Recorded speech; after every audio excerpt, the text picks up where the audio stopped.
Hello. Hello, those of you. I'm a little bit sick. At least I think my throat is hurting a lot. Um, but I am here.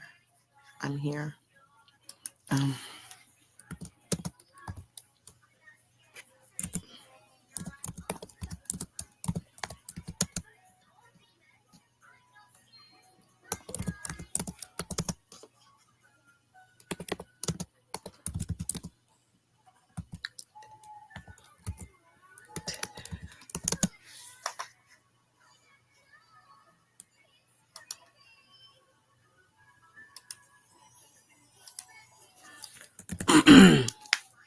Hello, Factual Lie. Hello, everyone. Hello, Kristen. She was waiting on me. So, Kristen, I know the last time we spoke, I didn't go live last weekend because I had a migraine and I was supposed to work. So I didn't go live. So I was like, okay, even though I feel like crap, I'm going live today, no matter what.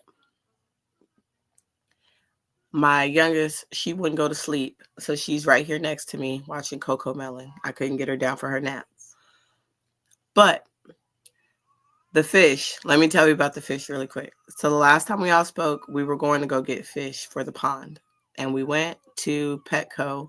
I think I bought 7 fish, including an albino one. And they're like just their little goldfish. They were like 50 cents a piece. So in all of my wisdom and listening to what the people at Petco told me, they were like, okay, you got to let them get acclimated. So I went and bought a fish bowl, put them all in the fish bowl. I think it was 7 of them. And I was like, you know what? I'll let them get used to the water. And then in the morning, because it was cold that night, I was like, in the morning, I'll put them in the pond. And so I was still asleep. And then I woke up and my older girls was like, Mom, I hope you're not worried about your fish. And I was like, well, I was going to go put them in the pond. Why? What's going on? And they started laughing. I go downstairs. All but one is dead. They all died. So I go put the one back in the pond. And then Big T, he's so sweet. I love him to death. He's like, my hubby goes, just randomly throughout the week, he goes and buys another goldfish. He's like, yeah, I went and bought you another goldfish since your goldfish died. And he went and spent like $6 on this daggum goldfish. And I was like, well, they have 50-cent goldfish. You didn't have to buy. I'll feel really bad if this $6 goldfish dies.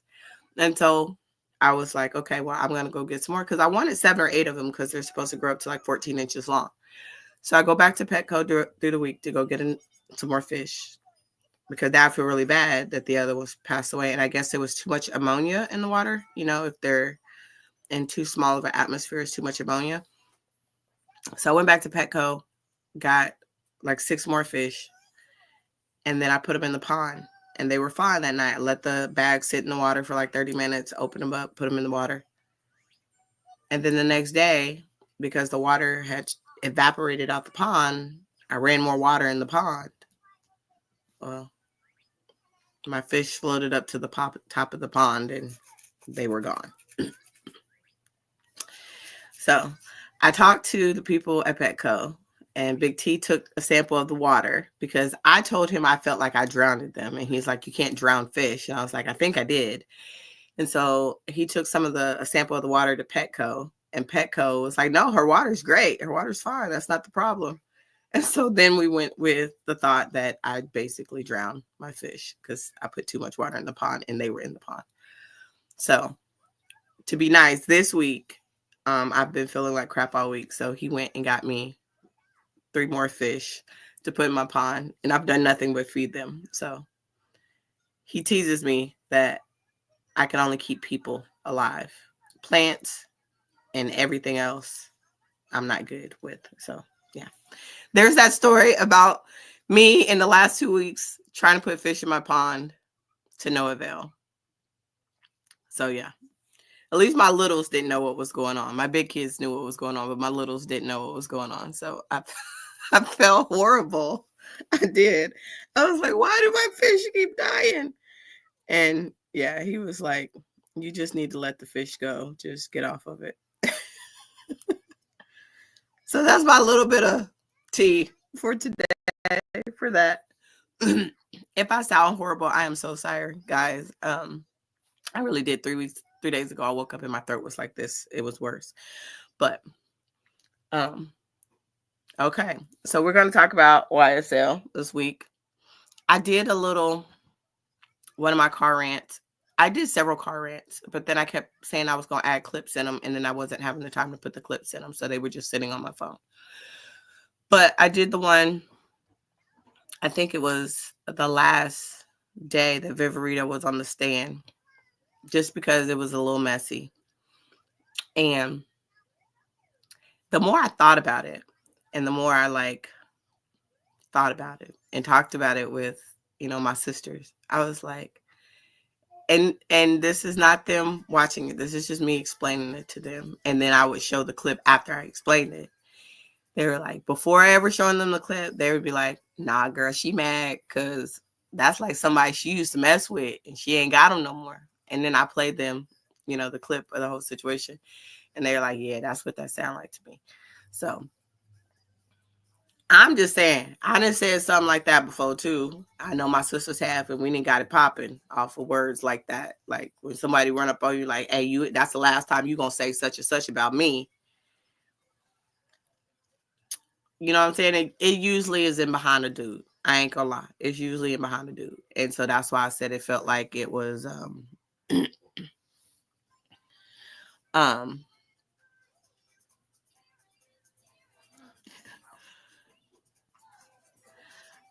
yes, ma'am, Miss Kristen.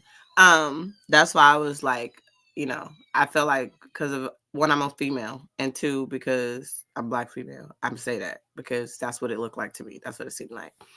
And we're gonna give Doug the messy award of the trial because every time some mess happened in this trial, Doug, unfortunately, was the one that had to point it out, with the drama and stuff.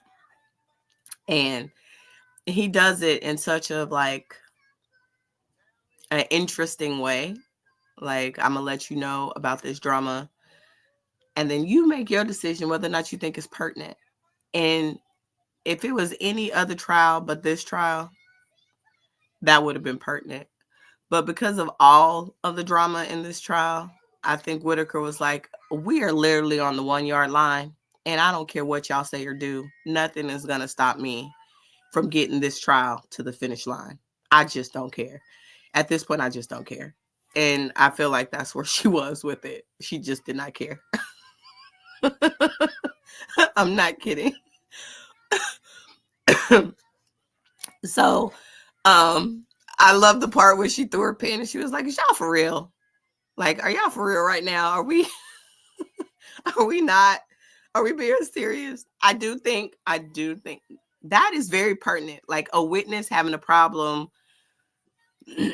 with one of the defendants would make them biased towards the situation. And if you could see, and we're not really gonna start with Viverito's testimony. I just want to do this little clip from Hogan, and then we'll go into Viverito's testimony. But when Shark was questioning her, every time he asked a question, almost, she had commentary for the question. Instead of just saying yes or no, she had to. Well, maybe it's not damaging evidence, like catching you, in on videotape close to the murder scene, and then damaging stuff in your phone.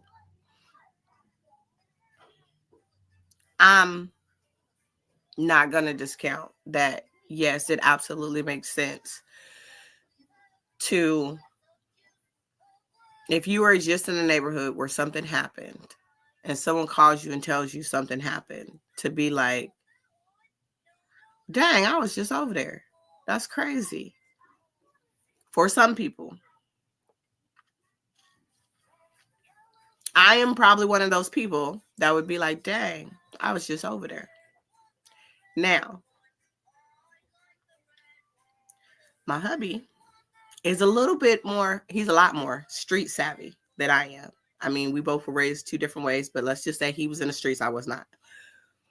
If I call him and be like, yo, such and such just happened, and he was just in that area, he ain't gonna tell me he was just in that area. Even though he was just in that area, he just gonna be like, oh, for real? Okay. If he even addresses it. So it was not shocking to me that Shannon didn't say, oh my God, I was just there. That could have been me. Oh my goodness. That was not surprising because most people who have ties to the streets ain't gonna put that type of stuff out there. Because had he had said that in his text message, like, oh my God, I was just over there. That could have been me. They would have been like, see, he's tying himself to the scene.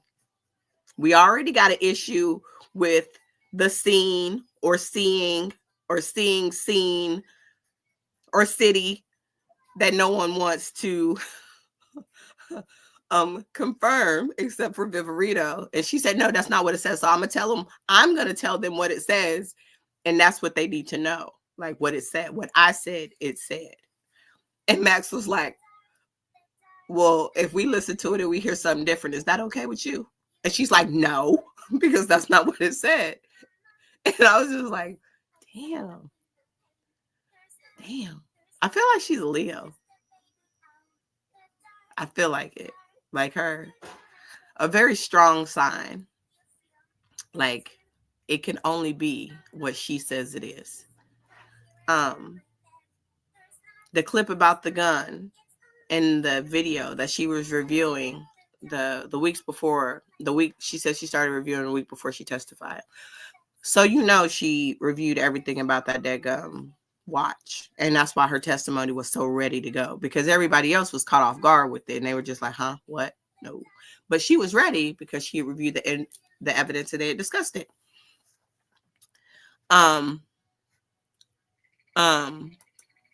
Yes. And I think that factual, I just in this, I do agree. That one. She said the handle of the weapon. I was looking at, is it this one? No, it's not this one. Is it this one? Yes. I'm just, the only reason I'm going to bring this up real quick is because I want to pull it up, and on my phone I zoomed in on it. But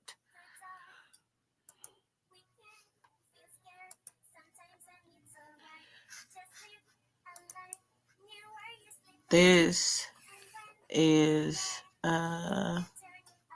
where is it? So this is the picture of the weapon that she's talking about right here by this, whatever this yellow thing is, and then the like the butt of it, the butt of the pistol right there towards the end. I think it's like a saxophone, a yellow box or whatever. Excuse me. You can see somebody's foot and you can see somebody's leg and some blue jeans right there. That is what she is referring to as, because of that, it's a Glock 27. I've looked at that several times. What's up, Cat? I've looked at that several times. And I'm assuming, because I Googled the weapons that Max Sharp was talking about, the Smith & Wesson, the handles are very similar. The only difference is the Glock has the ridges in the handle. So and of course she zooms in and all this other stuff. But what drove me crazy is she couldn't just say, yes, it could be all of these weapons. Instead, it was every time he named a different weapon, or it could be a Glock. And then he named these other weapons, or it could be a Glock. He named another weapon, or it could be a Glock. Instead of just saying, yeah, that's true, it could be that weapon. Yes, it could be that weapon. Yes, it could be that weapon. But instead, she doubled down as if there was no other option but for it to be a Glock. And I just was like, oh my God, this woman is like insufferable. Like she is so, it doesn't even seem passionate. It seemed like she just kind of stuck. Like it was just, this is the only thing that it could be. It could not be anything else. It has to be these guys who did this. It has to be these guys who did this. You cannot put it on anyone else. And everybody has a breakdown of the video.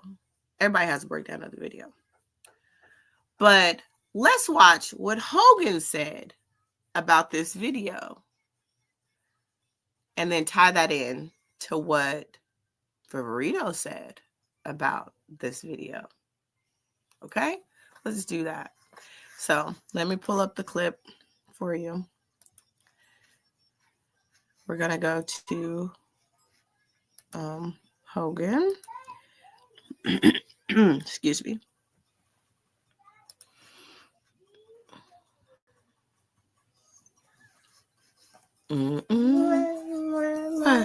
What, baby? Coco? Oh, you can't see it.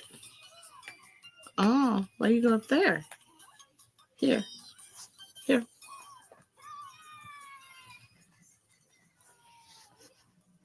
You pulled the screen up.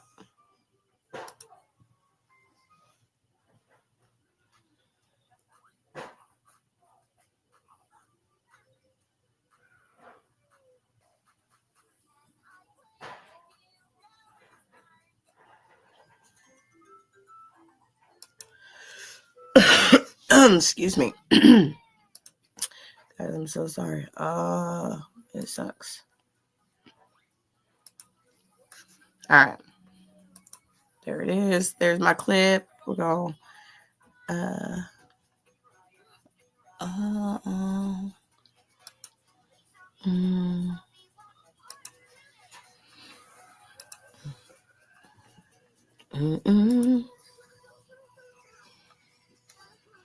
You got it?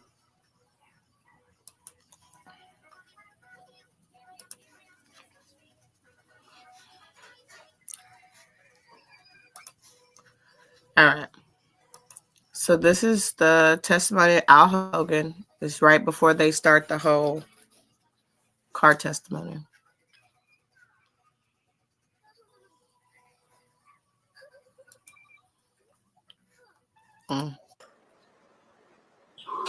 Now show me what's been admitted as 117 BB publishing.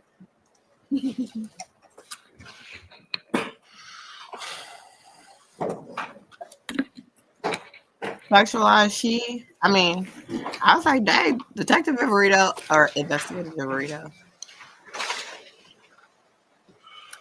Looking at what's been admitted as 117 BB. I'll tell you in a minute. This is from the FedEx building. It's on the west side of Windsor. The top left-hand corner is where you see the light shining. That's the intersection, the red light intersection, just before you go into I-20 at Windsor Street. And is this the light right here where the hand is circled? Yes.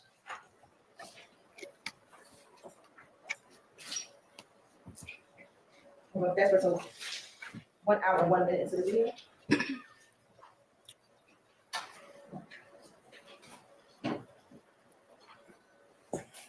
Sorry, approximately 1 hour and 44 seconds.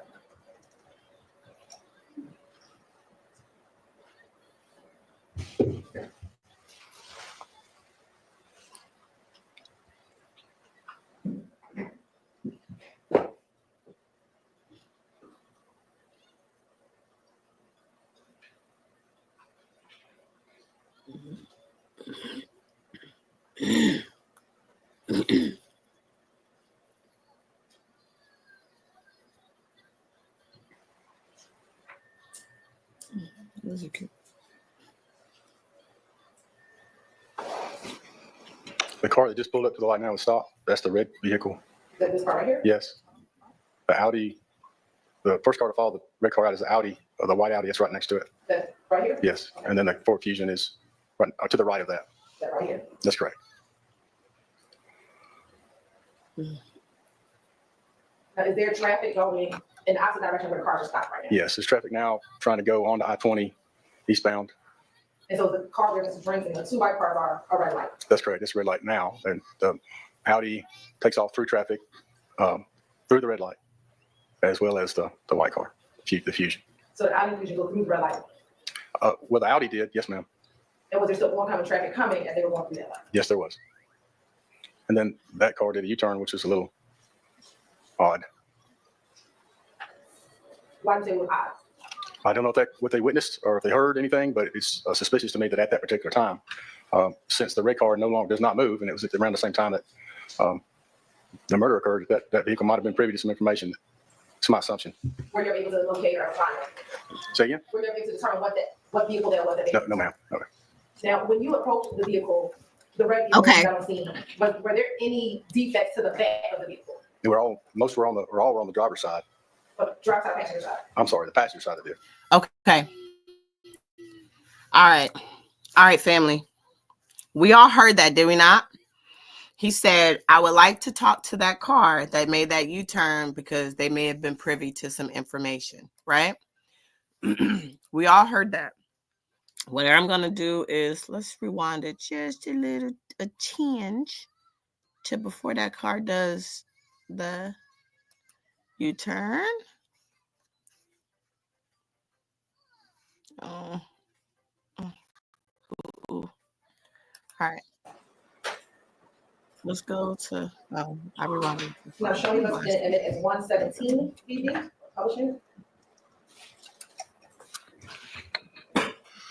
Or out is the Audi. Okay. There's a white Audi that's right next to it. All right. Right here? Yes. So, and then the Ford Fusion Brink's is car, right to Chamel's the right. car, Nichols' car. That's correct. All at the light. All on their brakes. All of three of them, right? Now, is there traffic going? Traffic the opposite is direction where the car is coming. right now? Yes, there's traffic now trying to Traffic go on is to coming. I-20 eastbound. And so Nichols the pulls car up. is This bringing car the comes two white zooming cars up. a red light. That's correct. It's red light now. And Okay. So they want to put so much emphasis on Shannon taking off through that light. But what they don't want to discuss is when Shannon took off through that light. Shannon was sitting at that light, at that red light with all the other cars. There's no muzzle flare, nothing like that. But he's sitting at that light with every other car that's at that light, right? He does not take off until that other car comes up on his butt end. Then he takes off through the light. And that's what nobody really wants to address. Uh-oh. Mama's doing her life. You gotta be quiet. He did not take off until that third car comes up. That's when he takes off. No fighting, no fussing. Here, he can watch it on this one. Do you want to watch something? That's what she's watching. You can watch something different.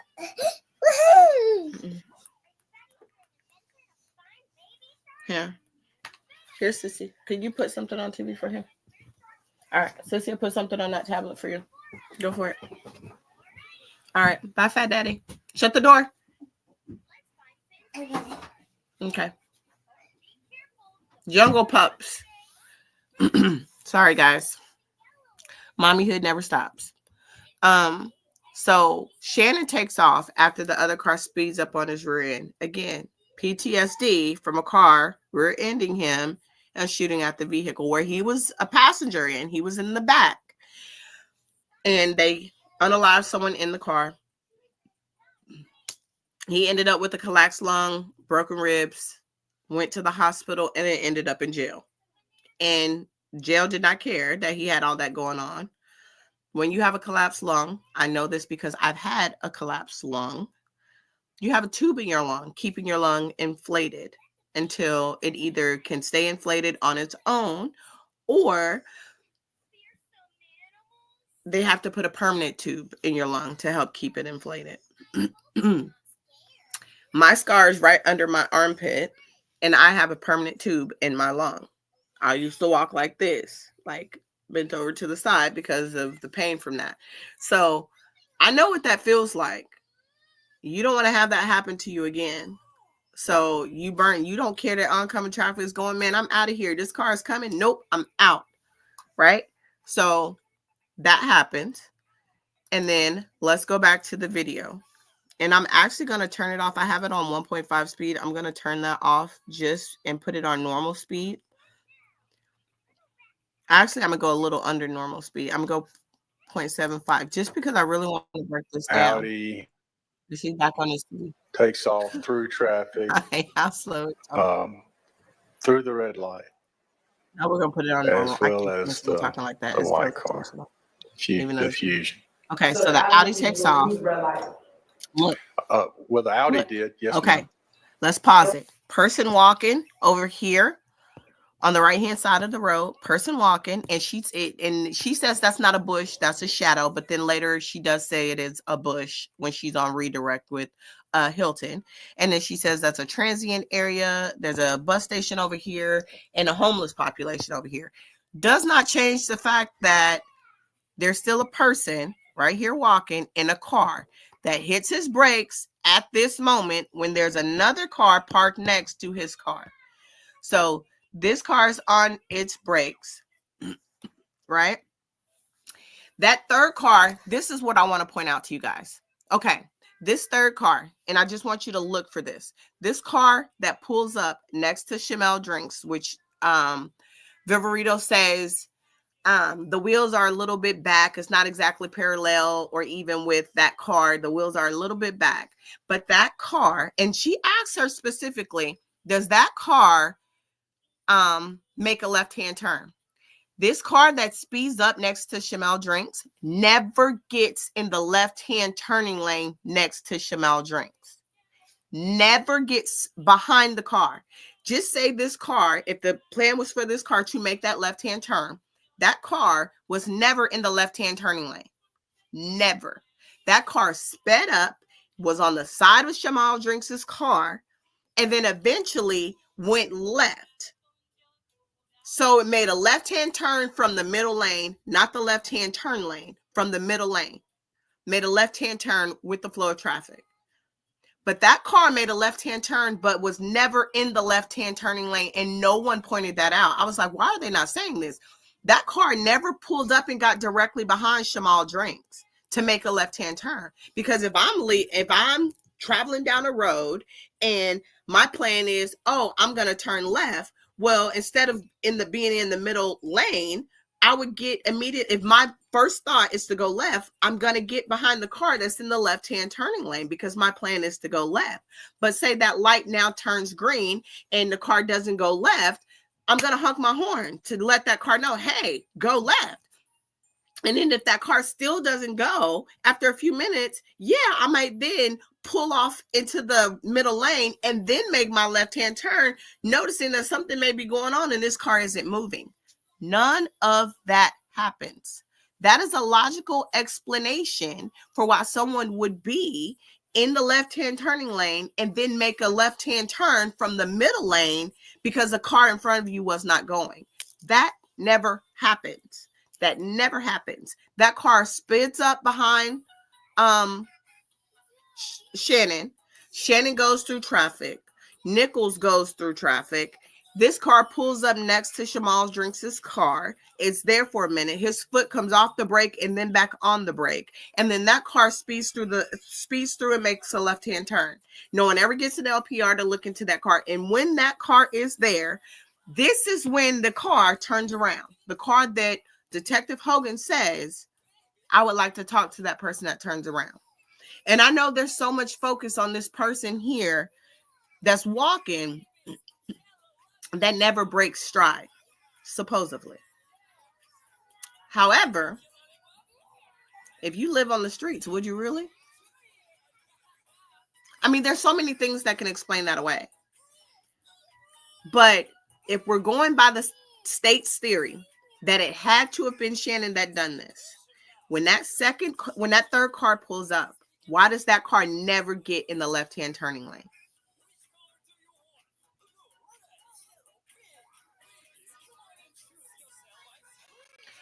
I agree with you, Factual Lie. I agree with that.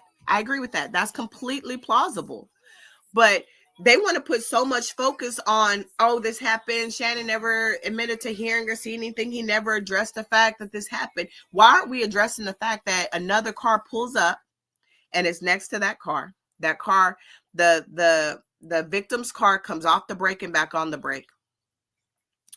Another car, while at that light, that car makes a U-turn. And then the car that was at the light at the time Chamel Drinks' car was at the light makes a left-hand turn from the middle lane without ever getting in the left-hand turn lane. It never gets in the left-hand turn lane. Like, I've watched this video so many times and analyzed what they were saying. And I know I am not on this jury, but I've been on a jury before. And sometimes, yes, you're not supposed to listen to stuff outside of what's going on. But if you play this video 5 and 6 times in court like they did, I would be paying attention to every little thing. And the more I hear them talk, the more I would be paying attention to. It just seems to me that it truly is some reasonable doubt there. It really, really, really, really is. And it very well could be. Yeah, no one knows what happened to the friend they was driving home. No one ever looks for the friend that they was driving home. They think they don't ever know who this is. The only person that may know who the friend is Viverito, but she never goes and tries to question the friend and discuss the situation, even though she says she knows who the friend is. No, she gonna give this whole anecdotal story about her looking for a certain car using the license plate reader, and she still ain't found the car. But again, like Max said, you don't know if you don't look. Y'all, the same method I'm suggesting that you use to look for these other 2 cars is the exact method that you use to look for my client's car. It's the exact method. You know what I'm saying? So, okay, so here. And was there still oncoming traffic coming? The car turns around. Look, Yes, there was. when that car is there, car turns around. And then that car did a The U-turn, person which is who's a little walking, you can still odd. barely kind of see him walking. He's walking a little bit. Why do you say it was odd? Still walking. I don't know if that what they witnessed or if they heard anything, but it's suspicious to me that at that particular time, since the red car no longer does not move, and it was at around the same time that What? the murder occurred, that vehicle might have been privy to some information. It's my assumption. Were you able to locate or find it? Say again? Were you able to determine what vehicle that was? No, ma'am. No, ma'am. Now, when you approached the vehicle, the most interesting part about it is that he says that vehicle may be privy to some information, but never did anything to try to find it. Because when that vehicle was there, when that vehicle turned around to another 3rd vehicle there, not the ones that he wanted, the suspect vehicles. And that could potentially disprove the story that they wanted to tell. I understand that essentially the police like to tie everything to gangs. And they do that because if it falls under gang violence, then there's a reasoning as to, why it may not be solved, because it has to do with these gangs. But even within that, people have individual issues with individuals. I mean, have anyone ever been out at a club or a bar and, you're standing in line to order your drink and someone walks up and bumps somebody or spills a drink on someone? Back in the day when I used to go to club, people smoked in the club. So a lot of fights got started behind someone in the line ordering something smoking. And then somebody walks up, brushes their cigarette or brushes their Black and Mild and gets burned. And they're like, you know what, watch the out. And the other person's like, well, dude, you bumped into me. And then a whole situation gets started in behind that. I remember a whole fight breaking out because somebody was mugging, like mean mugging someone. And I was in line, and it was the chick. I knew the chick. We had dated the same guy before. And so the girl, me and her had been cool since then though. But so this is the first time I seen her after some years or whatever. We're standing in this after hour spot, and the girl is just mugging the heck out of me. She won't say nothing. She's just staring me up and down, like looking me up and down. And so I'm standing there and I'm with my sister and some friends, and I'm talking to my sister, and then it keeps drawing my attention because you could feel someone staring at you. And my sister's like, what's up? And I'm like, dude, this chick is like mugging me crazy. And she's like, do you know her? And I'm like, yeah, she's so-and-so. And, I was dating a guy and then she was dating a guy. We didn't know about one another, but we found out we were dating a guy at the same time or whatever. And then we were, disgusted. We were cool with each other. But bottom line was, the chick was mugging the shit out of me. And I was just like, what the? So, there was a point in time, and I don't remember exactly how it happened, but we're leaving and she kind of like bumps into me. And I'm like, dude, what's up with you? Like, and I called her by name and I'm like, what's the deal? And she was like, you know what it is. I'm like, no, I don't know. You know what I mean? I don't know anything. So then as we're walking out or whatever, her homegirl jumps into the stuff and was like, you was messing with so-and-so. Like my girl was messing with him. And I was like, me and her didn't already hash this out. We didn't already had this discussion. I'm with somebody totally different now.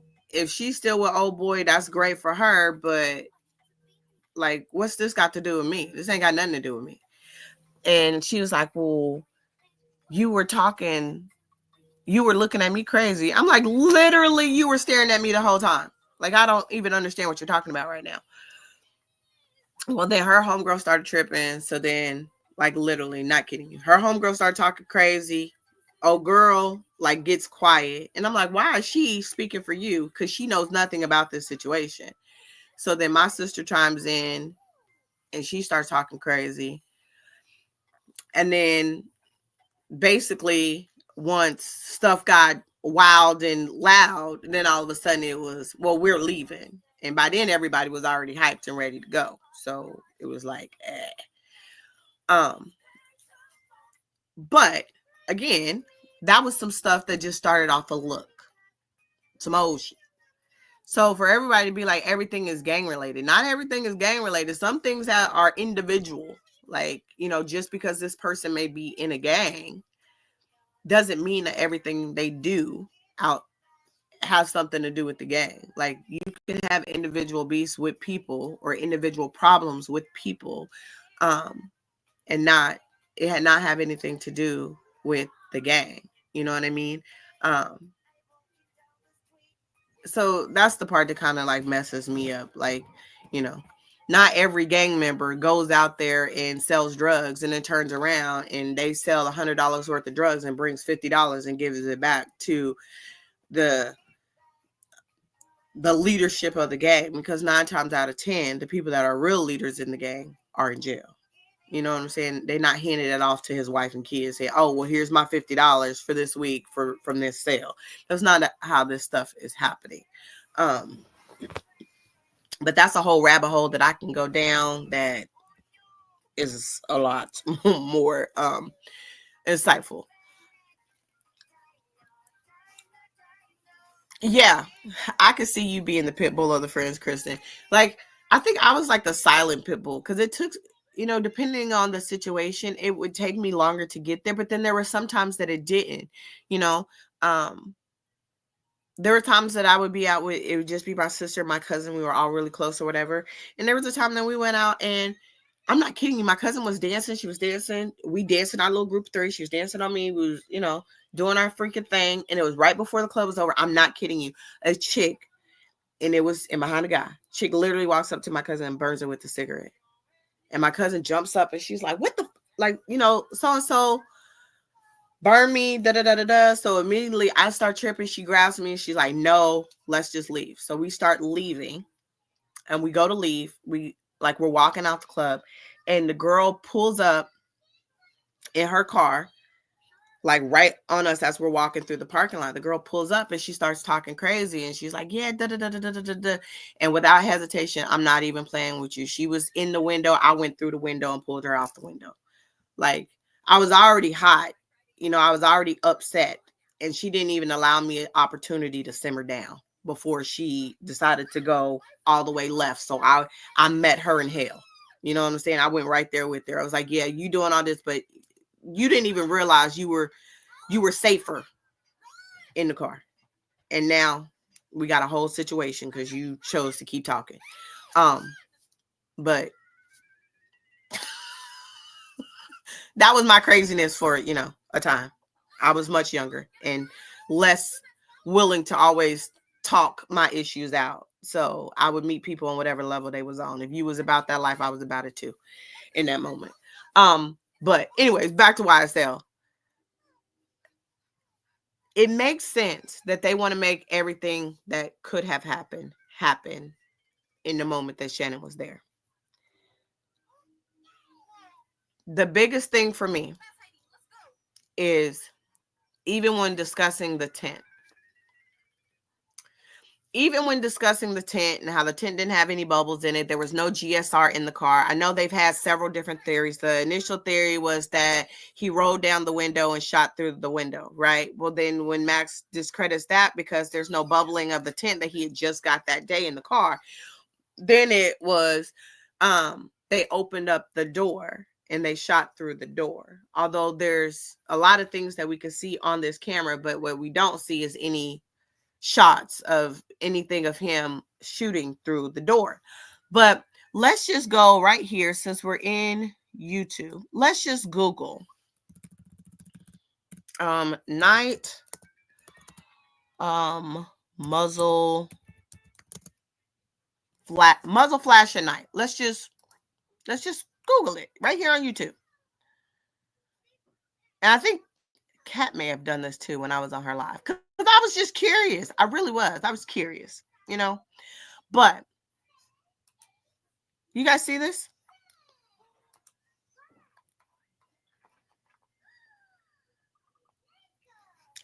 Glock 21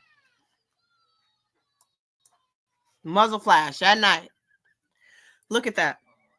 These are from people saying that, you know, if he opened up the window, if he rolled down the window and shot, if he opened up the door and shot, it was no way we were going to see a muzzle flash, because it would be so muted. What's up, BB? How are you? This is muzzle flash at night. The one on the far left is a Glock 21. Let's see if we can Google Glock 27.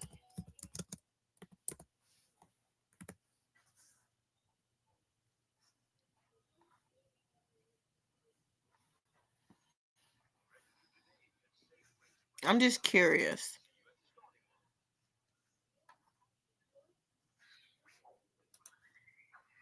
I'm just curious. Oh, I shouldn't have. Okay. Yeah, we're not gonna play that again. But okay, I muted the sounds to it. But let's see here. That's setting has popped up. Why? I don't know. But again, I muted the sound. We're gonna play it again. This is a 27.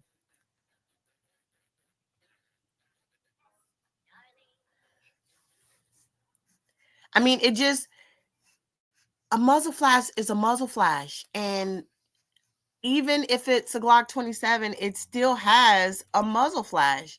So no matter how much they want to say that the muzzle flash are muted, you are only saying that because you want that to fit your story line now.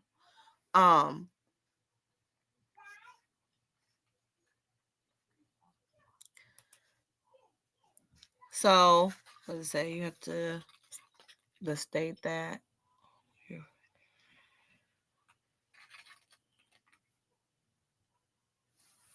Oh yeah, absolutely. Absolutely. If the state had more time, this thing would be so crazy. It would be ridiculous. So we're going to get into some Viverito testimony.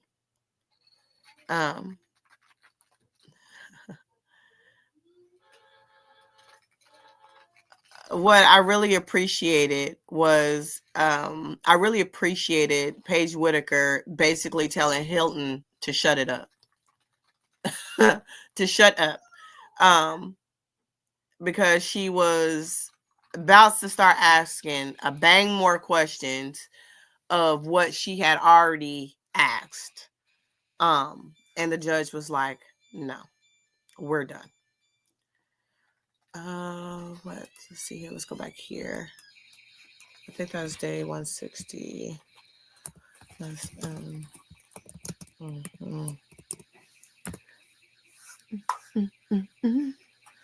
So, no, was it that day? Was it day 3? I want to say it's 4. Oh, my nose is so itchy. Takari, what are you doing?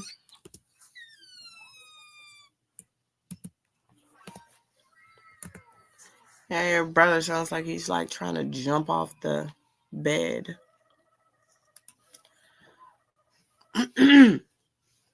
Oh my Jesus.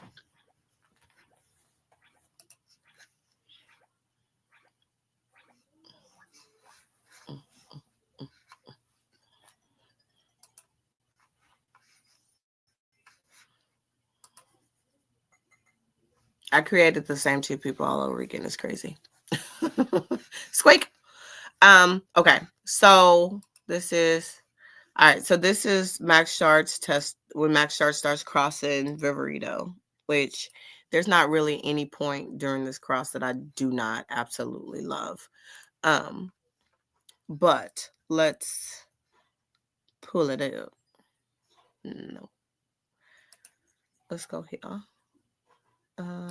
Yeah, I gotta pick my other clip. Screen share. All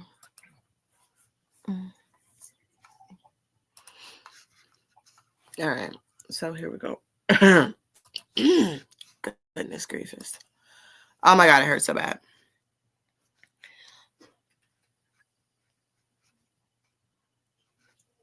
Here he is. What did you say? Nim? So the super extra muzzle flashlight, dang, this is so crazy. Hey, Nim, you are so right.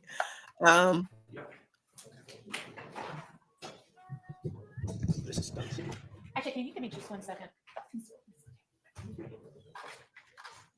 Right, BB. The only way to dispel the muzzle flash issue is to say he fired in the car. But anytime they say he fired in the car, I love that dress too.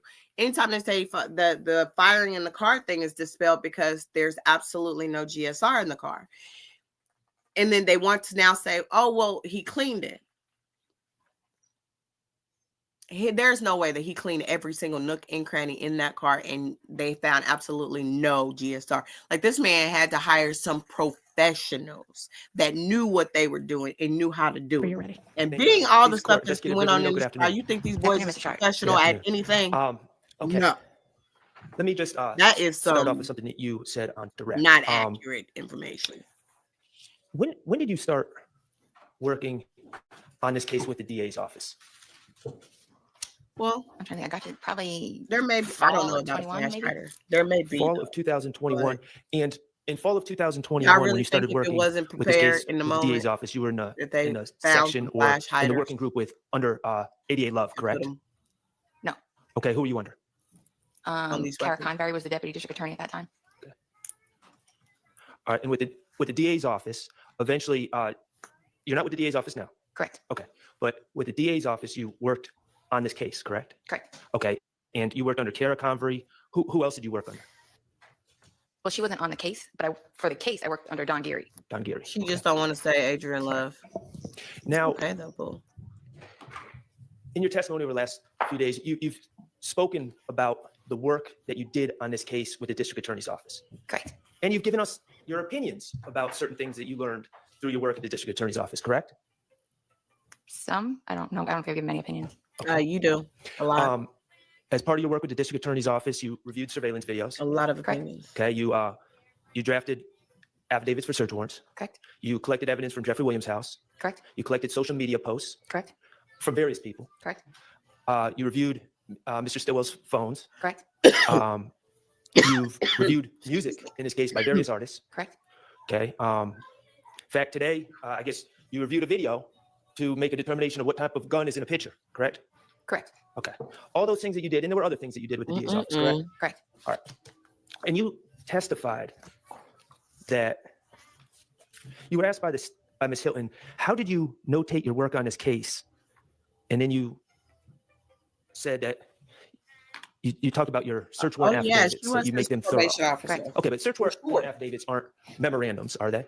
No. Okay, they're not police reports, are they? No. Okay. And your explanation, you don't have reports written for the work that you did in this case as a district attorney with the district attorney's office, do you? I have, I think, 1 or 2 that were witness memorandums, but other than that, no. Reports about when you were collecting social media posts? No. Got any reports on that? No. Okay, about whose addresses you were looking at and whose you weren't? Do you have any reports on that? What do you mean by addresses? Instagram addresses or Instagram, which people that you were following on Instagram, which people you were looking at their Instagram, what dates you were looking at their Instagram. Do you have reports about that? No, but they were compiled and each date that they were looked at were noted on the photo. Okay, so we're just supposed to look at the stuff that you compile and bring to court, and that's good enough to let us fill in all the work that you did. Turn it off. Just take your word for it? It's cross. I'm gonna No, print it. turn it off for me. I mean, I'm here to explain it. Okay, well, that's fine, but Right. what if we want reports? Do you have I reports? said, now I work at a different facility. When I work at the GBI, we had a reporting system. The DA office doesn't have that. So I would, in my affidavits, make them as lengthy. There's some, when you see an affidavit of mine, it's pretty lengthy for a reason. Okay, well, I didn't ask about your search warrant affidavits. I'm asking about reports and memorandums right now. Okay, and you seem to be saying, well, there was no record-keeping software with the district attorney's office that you can memorialize the work you did. Correct? Okay, they don't have a typewriter, they don't have computers, they don't have Microsoft Word, they don't have a pad of paper, they don't have pens, they don't have pencils. Is that what you're saying? They do. Okay. But you just didn't write any reports about any of this work that you've been testifying over the last 3 days that you did. I don't really know anybody that would write a report saying, on this date, I screenshotted this picture. On this date, I screenshotted this picture. That's not really a report. That's not an event I would write a report for. Well, what if I want to know exactly what Instagram addresses, what individuals that you looked at on Instagram and which ones you didn't, which ones you checked out, which ones you didn't? How would I know? There you go. Well, if I looked at them, the name would be on the post. And if I didn't, there wouldn't be a picture. Sorry, So that was a what Paw you Patrol said moment. happened years later, My based son on needed the to- evidence that you bring into court. I mean, I turn compiled it my findings into a folder and provided it as part of the case file. Okay. And you didn't write any reports about the work that you were doing in real time, did you? Regarding, there's a report for Waters off. You Road. said it for us all. And the rest of the investigation, like the investigation into the stabbing of Mr. Bennett, can be found in pretty lengthy affidavits. So you wrote a report for Waters Road? I did. Were you at the DA's office at that time? I wrote it on a piece of paper. It was a Word document. So you were able to make a Word document about that work, just not the other work that you did, like when you were reviewing my client's phone, like when you were Jesus! collecting things off of social Jesus, media, like hit when the you were wheel. reviewing surveillance videos, you write reports for those matters. Today, with a report management system, I wouldn't write a report for screenshotting social media or reviewing a phone. I traditionally put together a PowerPoint or visual presentation for trial. Okay, I didn't ask what you traditionally do. I asked what you did do and didn't do. But that's what I would do that's what I did back at the DA's office, is what I'm telling you. I would do that today with a report management system, That hurt. as I did with that one. Those things are not responding to Waters Road. I wanted to make sure it's better suited to put it in an affidavit because it's memorialized in the clerk's office. Systems can get hacked, hard drives can get lost, things can get deleted, files can get lost. So I prefer to anything that's noteworthy, make sure it's memorialized somewhere, Things can get lost. That's your explanation. You can't lose something if you don't make it, can you? which is why anything regarding my investigation is probably an affidavit that you have. I've wrote hundreds of pages. Probably in an affidavit. If you would give me a case that you're specifically referring to, I can give you an example. In your affidavits, I would like you to show me an affidavit for a search warrant where you list all the Instagram addresses and people that you checked out in March 2022 when you were pulling their posts. That I was wanna know cer- everyone I'm you just searched. saying, That was served if in I the ever discovery get in folder. trouble, Okay. I have the posts. I want Okay, Mark so that's next all time All right. I'm not I will asking pay for the for you to posts. I'm come. asking for a list of the people that you searched. to the Midwest. If you look in the folder, you will see the list of people I searched for. I'm in Kansas. I will pay for you to come to Kansas. All right. Mr. Stillwell, you have known him since 2012, is that correct? Approximately, yes. He was about 17 at the time. If that's what the math dictates, then yes. Okay. You know him to be from the Thomasville area of Atlanta, correct? When I would encounter him, it would be more in the mechanical area. Okay, fair enough. You know him, and you know personal information about him, correct? Such as, You know that he was raised by his grandmother, Betty Jackson. yes, Okay, and you know Betty Jackson is the mother of his biological father. Correct. That's where the Jackson comes from. Correct. And the Stillwell comes from his mother. Correct. And you know that his mother has never been a part of his life. correct. You know that she was a very bad drug addict. Objection of relevance, Your Honor? It's going to explain Sorry, I'm jumping. or beat a homicide, as he claimed. I think Go ahead and explain it now because the jury's not in here. Yeah, We're just here. trying to sort out what I it think is. from Okay. my understanding of Mr. Stillwell back in that I time, wanted to he get was under the you. impression that the Donovan Thomas case had been, that they were going to beat it. Like they were about to beat it or was beat or it wasn't going to be an issue. I didn't want to say that because I didn't Well, know. that's good that you didn't say Yes. that, but that's not the question that he asked I'm at not the asking time. what Mr. Stillwell thought. I'm Okay, asking- yeah, then no. Okay, listen Okay. very carefully to what he actually, I mean, that's not what he asked a minute ago, but you don't have like knowledge that nobody else has that he was tried for some Oh, other no, no, no. murder and got a hung jury or an acquittal. No, right? Your Honor. I just wanted to Okay, make sure. so if Mr. Short asks you, has he ever beaten one, and by beaten, I mean, gotten an acquittal or however he phrases it, what would your answer be then? No, I just didn't know the specific outcome of if it was. She wanted to Has protect he his even right. been tried for No. another murder? Yeah, Okay, he's so not been don't say, I don't know the specific outcome if he has never been tried for one other than the one he's on trial for right now, okay? Yeah, You understand? I just thought, I didn't know if he meant it was dropped. That was all, Your Honor. That's not what was asked. But that's not what he just asked right here, Your Honor. And I know that, I know that. I think that's the clarity that needs to be had, because at the time, Mr. Stillwell was on bond for the murder. And so That is not anywhere near what he asked. It He is asked, not. has he ever been tried for and acquitted of murder?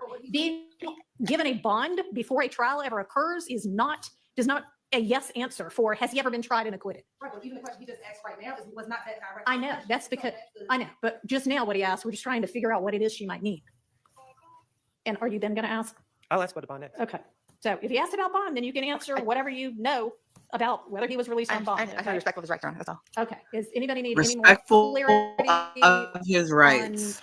I definitely do, because I think on redirect, Okay. it becomes very relevant to ask the witness, at the time he wrote those songs, is it based on everything that you know is speaking to him and other people, that did he believe he beat the murder? I would not let you ask that, because how on earth can she know what is in his head? I mean, you could ask Amen. it, but I would overrule it if objection were made. I'm saying, Your And Honor. you point that, if that is in evidence, then you point that out in closing argument. I think we Okay. We're gonna go to the start of the whole what is it? The whole Instagram post situation.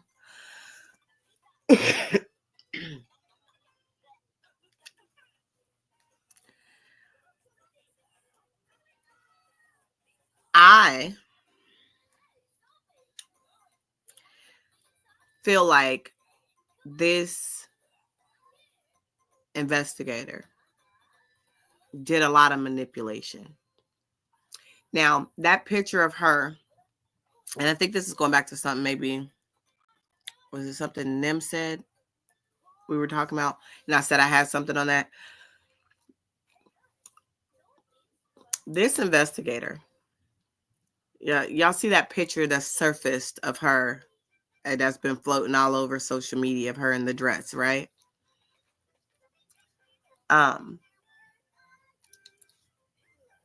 Call it what you want to, but that video, and I feel like there's a reason why they didn't really get into that video of the interrogation with her and Woody. I can only imagine her as a probation officer.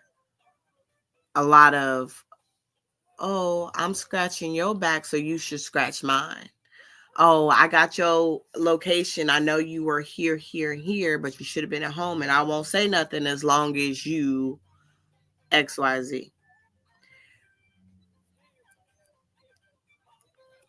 It seems like it's very plausible that she got a lot of her information by other means. And I'm not saying that she was doing the bedroom tango with people. That's not what I'm saying. But what I am saying is it may have been a lot of her having a little bit of information and saying, well, I'm not going to say nothing, but I need a little bit of something like this. Kind of like the detectives at the Fulton County Jail, you know what I mean? Or the officers, I'm going to walk away. And when I come back, there better be 10 shanks on the table. I'm not playing, or everybody's room is about to get searched. And then when they magically come back, they're there. You know what I'm saying? More so like, I know you was in this area and I heard such and such and such a thing may have happened in this area. You need to tell me some of what you know, or I'm going to violate you. So could you imagine Woody putting together a story just to tell her to get her out of his face? Absolutely. I could see that. Him mixing a little bit about what he heard over there with a little bit about what didn't happen and putting things together and putting people in places there and then giving it to her and then her taking it and running with it. That's what I mean. I'm pretty sure that's something that more than what Woody did as well. You know what I'm saying? Like, I'm pretty sure that, manipulation goes both ways. And it's in my opinion, she was extremely manipulative, and it was intentional. But let's get to one of the second biggest thing that she manipulated. I say the watch is the third. The second is this picture of Nichols, and the first is going to be that affidavit for the warrant to get into Jeffrey Williams' place. Because she said he got 24 M's on an N-word's head, but then she said, no, I said he had $24 million in YSL rules the world, but that's not what she put in the affidavit. But this is what really ticked me off. It's documented in a folder that served in discovery.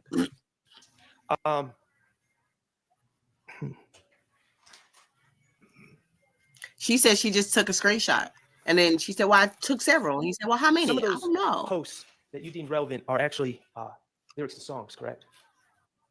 I have to see what you're referring to. Could you display 471 VV? The Sharp Viverita Kraus is like the best cross, I think, of this trial.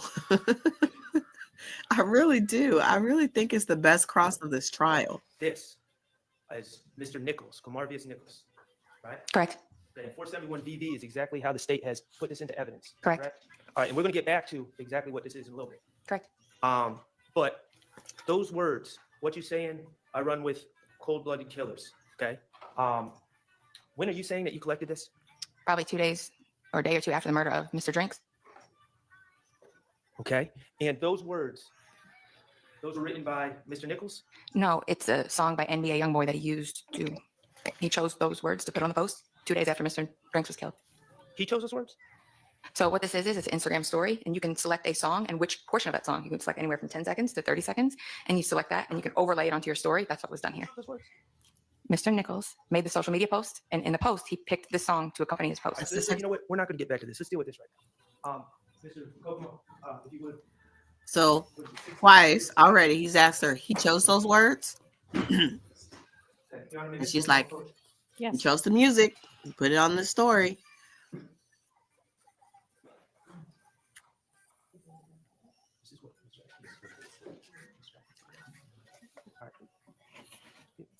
I'm only playing it really for what's about to happen when she immediately starts trying to explain everything away, because she's like, are you going to play the music? And he's like, I just like when he shushes her. For real, guys. That was my favorite part. When he's like, Mr. Kokomo, I think she's reviewed it enough. I think she has.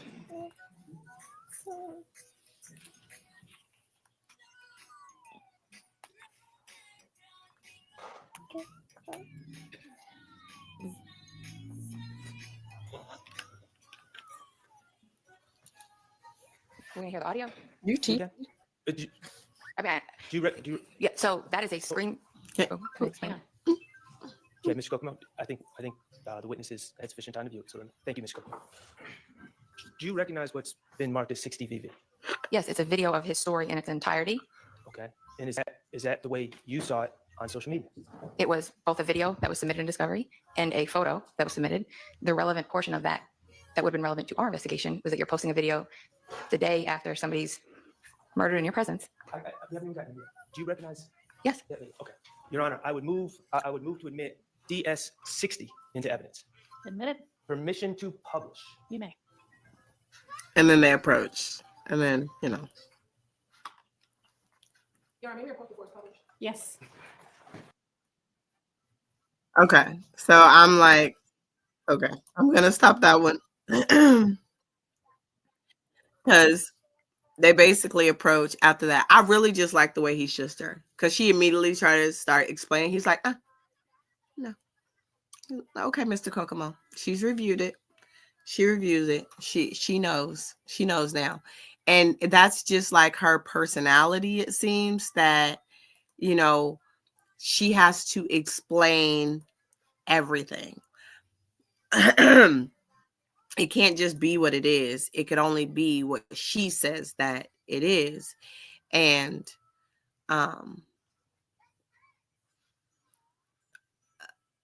doesn't it seem like all of these like-minded personalities are the ones who got together and made this case work the way they wanted it to work. Love, whenever she says something, this is the way that it is, this is what it has to be. I mean, I went back yesterday and was watching when they argued the whole wiretap of riding past the city, riding past the scene, riding past trying to see.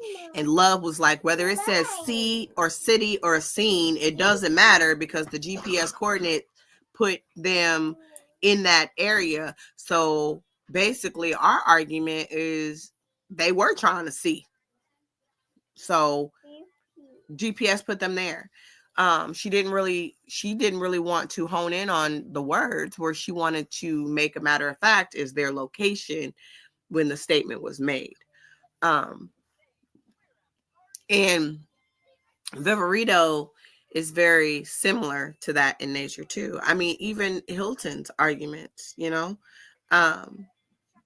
she wanted to convince people that the reason why Donovan Thomas was unalived was because they needed Rich Homie Quan on Cash Money's record label. This boy.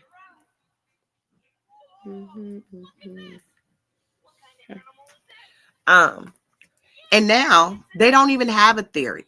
Since that theory got blown out the water, they now don't even have a theory. They do not have a reasoning why he was unalive, because they don't want to go with the theory that he was the unintended target, because the actual target was Shokel, who may have been out there that day. And that may have been tied to a secondary situation. Or that the beef was with Woody, and Woody was afraid of Donovan Thomas doing something to him, so he went after Donovan Thomas himself. Even though he said on the stand, if I think somebody's trying to do something to me, I'm going to do something to them. They don't have a reasoning why Jeffrey Williams would have ordered this. But, you know, or why it makes more sense for 6 people to go do something that supposedly there was only 2 shooters. So, I mean, they didn't separate the shell casings out to say whether these weapons were fired by the people that was out there in the parking lot that day, because they didn't test any of the weapons that they found. Even though they found casings out there and they found weapons on the seat in his car. And there's a video of his brother coming into the barbershop. They don't have any like real reason as to why Shamal Drinks was unalive, besides the fact that he was posted in a picture with Shokel at some point after the other 2 young men had lost their life on the road. They did all of this extra research into YSL, into their songs, into what their songs mean, into their postings and what their postings meant, and how their postings was all continued gang activity. But anytime something about YFN is brought up, they seem to be a little less knowledgeable about what that meant and why that was said, what it was pertaining to. They knew all about the song Lil Woody Come Pop at Your Noggin, but nobody knew about the song that Shokel made that said so-and-so died like some thoughts on an empty highway in a fast car. Like they had no clue. They was unaware. Completely unaware. They have applied a song that Shannon made about falling on the curb or hitting the curb and something like that to him saying that he dropped Donovan Thomas. Woody had a whole video with a dark-skinned, big, heavyset black man, bald head, in the video, with the goatee and everything, looking just like DT, but they were completely unaware of that. This woman literally had to have played Cornelius Nichols' Instagram story so many times and just randomly clicking the screenshot button or the picture button to be able to get all of those words in that video in that picture at the exact moment. Because Shard played that video, I think twice. It may have been 3 times, but I know for sure he played it twice. And even having Miss Knight pause it could not get all of those words there on the screen at the same time. They had to have broken that thing down. Yeah, the judge caught the curb road. That's why she was like, well, let me see a picture. And yes, he passed in the parking lot, but or he was in the parking lot, but it was more so like the stump, in the parking lot that you pull your car in front of is what they wanted to attribute to being the curb. Oh God, Jesus Christ. It's just, it was what it was.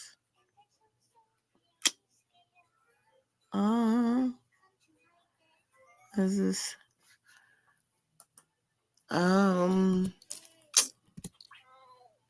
godly. Oh. All right, now we're going to go into the second part of Max's Cross just so we can finish it up with the video and then we can do the whole, I think it's 163. We could do the whole, how she said, no. Oh, I thought it wasn't even still going. She said it would be completely problematic. Why is it Fox 5? Because no, it has to be. My notes are on Loud Crime. Sorry, guys. I clicked on the Fox 5. Whenever I have like more than 2 YouTube windows up while I'm on StreamYard, for some reason, it like gets all wonky on me. So, I was trying to find the,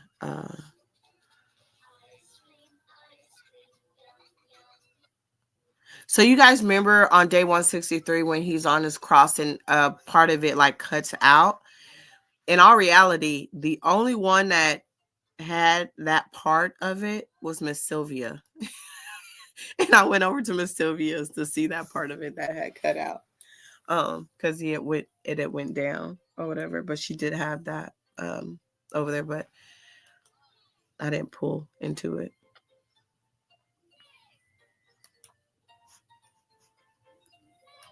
Let's see here. And you know what, guys? Thank you again for chilling with me on another Saturday as we get down to the wire on this crazy YSL trial.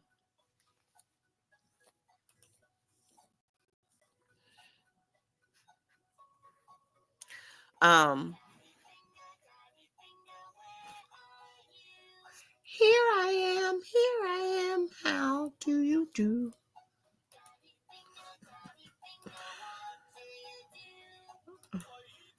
My little mama.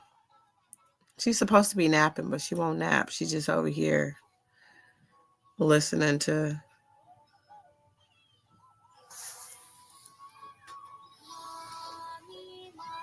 I think it's Coco Melon still. Yeah, I honestly think a lot of the information that the state did come from, some of it did come from Mondo.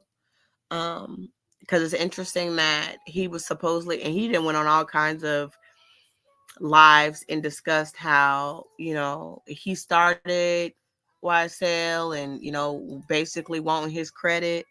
But they ain't got nothing up. They didn't even bring him up in this case. But he had a big case prior to this case. And Fonnie Willis went from being a defense attorney to the prosecutor, the head prosecutor. So, or district attorney. Oh, shit. I guess I'm just. I need to go get me some wontons and make some wonton soup because oh my goodness, I don't need the soda, but I really want it, so I'm going to drink it. All right, so what There's is? my story. There was a collage of different just different random thoughts. Like Mr. Nichols is on a roller coaster. Mr. Nichols is saying that he's not feeling well. And it's just a bunch of different things that are kind of one after each other, lasts a minute and a half. Within that collage, I'm just keep saying, there's a post where the song is playing and Mr. Nichols is there, bobbing his head to it. It's Young Boy Never Broke Again, song is Villains. In the collage, and we can play it, it's a minute and a half. In the collage, there are lyrics from Young Boy Never Broke Again, that song, because when you put it on Instagram, it displays the lyrics as it's All right. Sorry, guys. I'm going to just go back to this. I didn't realize it was playing. Your Honor, may it please the court. Good morning. Good morning. Investigator Viverito. Good morning. All right. So we're going back to the Are Viverito both those mics stream. This one is. Oh, it's fixed. Yeah. Okay. All right. Thank you. So Investigator Viverito, where we left off yesterday, we were talking about a post that was captured by you that showed Marvius Nichols with some writing on the picture. Thank you, Correct. Kat. Okay. We are going to get back to that later. I'm Okay, going so to we're get gonna me some switch to another topic wontons. right now. I'm going to see if Big Tio grabs But some it is for about me. the post from and March make 2022 some that you soup. collected. Okay. Okay. They had cheeseburgers last night, and I The couldn't reality is, in eat March them because 2022, they look you so observed delicious. and but collected my throat some hurt so bad. posts that you No ice cream. felt were relevant Sure. There's no and ice that you cream. felt It's all were gone. derogatory or You ate it mocking all. both the Christian McMiller and Darius Ford situation. I'd have to see which posts. Well, we're going to get into individual Okay. posts, but some of the posts were Yeah, it's derogatory all or mocking gone. Christian Wanna lay down? McMiller and Darius Ford. Correct. Yeah. And then you also pulled posts that you thought were derogatory or referencing or mocking Jamel Drinks' dad. Is that Correct. correct? Okay. And let's be clear. As an investigator, you are not saying just because someone posts something derogatory or mocking or You wanna- referencing the you want me death to of another Cocoa back? individual, that means that they committed that crime. You are not saying that, are you? That is correct. Okay.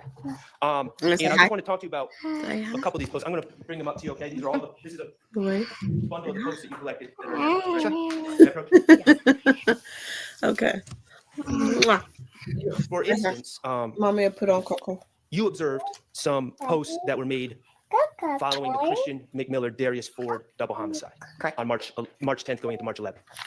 And these That's posts were my- in the days following. Her Correct. name is True. Um, I call her True Ms. Knight, Blue. could you do me a favor and publish what's been admitted as 457 VV? Yeah. Coco. Yeah, Coco Melon.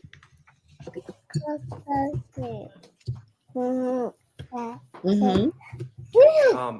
Yeah. Investigator Viverito, this is a post posted by one BEG_Big Nick. Correct. And you know this person from the picture and also from his name on Instagram to be Nicholas Johnson. Correct. Okay.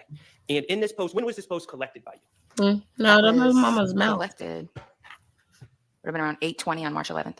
March 11th. Oh yes, absolutely. So That's this my is favorite part. morning after Christian McMiller and Darius Ford were gunned down. The evening, 8:20 p.m. Oh, I'm sorry. Okay, the evening after, Correct. about 20 hours after, 21 hours, or 19 hours after. Somewhere around there. And this post includes says slime and chalk. Correct. Okay. And you viewed this as a clear reference to Darius Ford and Christian McMiller being murdered in reference to a chalk outline of a body on the street. Correct. Coupled with my knowledge and interactions with Mr. Johnson in the past, yes. Right. I think you testified that Mr. Johnson, in your opinion, he's associated with Atlanta Blood Gang. He's documented as a member, and he's also a fixture at 12 Atlanta Daily. So you saw this post, posted the next day, referencing the death, mocking slime and chalk. Mr. Johnson has not been charged for the murders of Christian McMiller and Darius Ford, correct? Correct. And the reason he hasn't been charged is because posting something like this, while it is insensitive, while it may be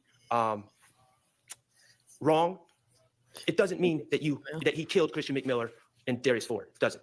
Correct. There's other things we would look at, like if he was in the vicinity of the murder on camera, coupled with a post that's not great, that would be something we take into consideration, but that didn't happen. And Investigator Viverito, I knew you were going to be dying to say that, and we are going to talk about all the surveillance videos and all of the situation involving Mr. Drinks when I get to it, okay? But I'm asking you specifically about posts. Posts do not That is not a confession to killing Darius Ford or Christian McMiller, is it? Absolutely not. But as an investigator, you need to look at things as a whole to piece things together, leading you towards suspects. So, Okay, and that's why you collected this. Correct. Okay. Miss Knight, I'm going to ask you to publish 462 VV.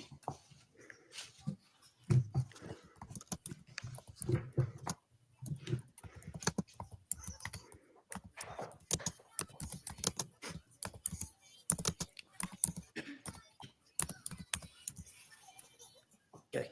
462 VV is 2 posts that showed up on this page labeled Joey_Hurst24, correct? correct. All right, and on the left is Christian McMiller, Correct. and on the right is Darius Ford. Correct. And they're fairly self-explanatory. They're mocking the death of Mr. McMiller and Mr. Ford, correct? Correct. I All hate right, that. and this was posted I do. when? I'd have to see the file name. Okay, so you're not, and that's fine. Was it posted after the death of Christian McMiller and Darius Ford? Yes. Now, I understand your belief is that this is a trolling page or a fake page. Is that correct? It's a page. Yes, it's a page that we had not seen surface really or be vocal until this point. Now, and certainly when you see a page like this, there are certain investigative things that you could do to try to determine who is behind this page, correct? Correct. You could subpoena Instagram, you could check IP addresses to see who set up the page, etc. You could. You or anyone else that you know of did no such thing to try to determine who Joey Hurst was, the No. government name. Okay, and the reason you didn't, and I'm not trying to beat you up, the reason you didn't go through those steps, if you thought this was a confession, and you thought this meant that Joey Hurst killed Mr. McMiller and Mr. Ford, you certainly would have gone through those steps to uncover who it is behind this post, if you thought that was the killer. If I thought that was, but the investigation led us to other suspects. Okay, the bottom All right. of the video, Now we go to this video, the Mr. Nichols weaponry rolling video. a blunt. Correct. Okay, and then there's other individuals. They are correct. There's other individuals in the room. Correct. Okay, and then it's on Mr. Stillwell's phone, so you're presuming that Mr. Stillwell was filming the video. It was filmed from his device. So yes. Right. Okay, so yesterday Oh, you made a claim that a gun. Well, what did you say? A gun is. I don't want to. you want mama What hold are you you? claiming about the guns on this table? A gun is what? You want me to hold you? You identified or thought a gun was consistent with something? It could be consistent with a Glock 27. Could be consistent. Correct. Okay, and which gun is this? The one towards the back right here. Okay, could be consistent with a Glock 27. All right, it could also. Well, first of all, are you a firearms expert? I'm not. No. Okay, you're just someone who's owned a Glock before. Several, yes. And before yesterday, had you ever made the claim that, oh, I reviewed this video and this appears to be a Glock 27? That was my first time testifying yesterday. So where else would I make? What about reports?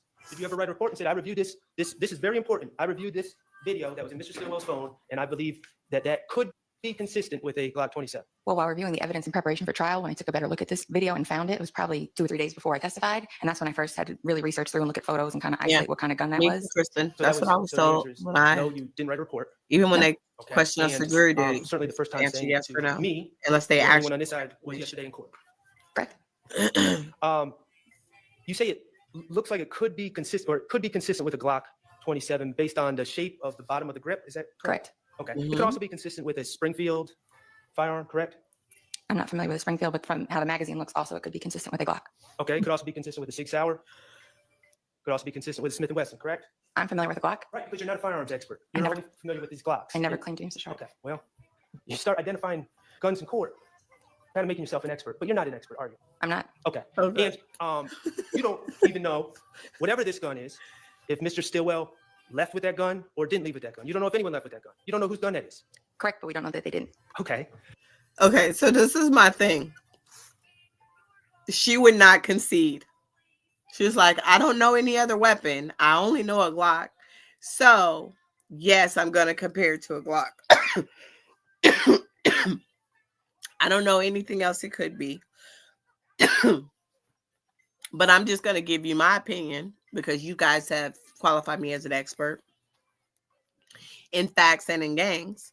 So, even though you keep giving me these other guns, it could be, I'm going to keep giving you the gun that I think it is because those are the guns I'm familiar with.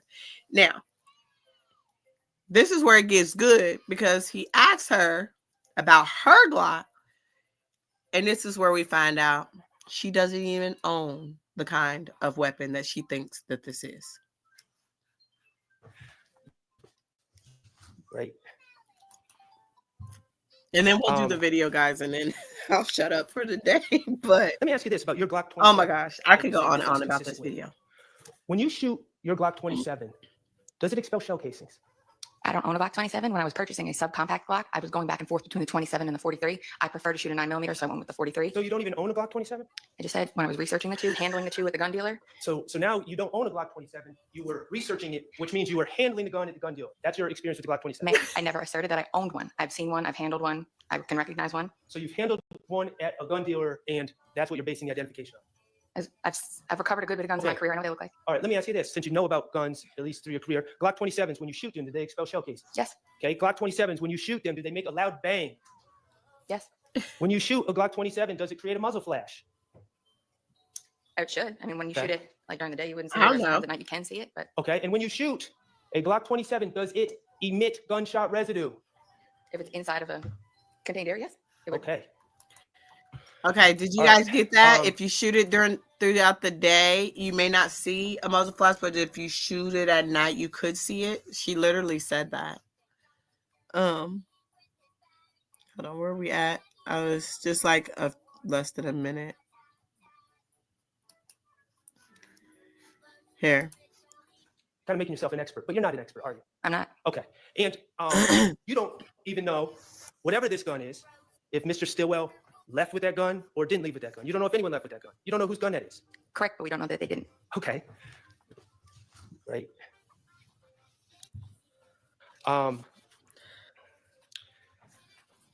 Let me ask you this about your Glock 27 that you say this looks consistent with.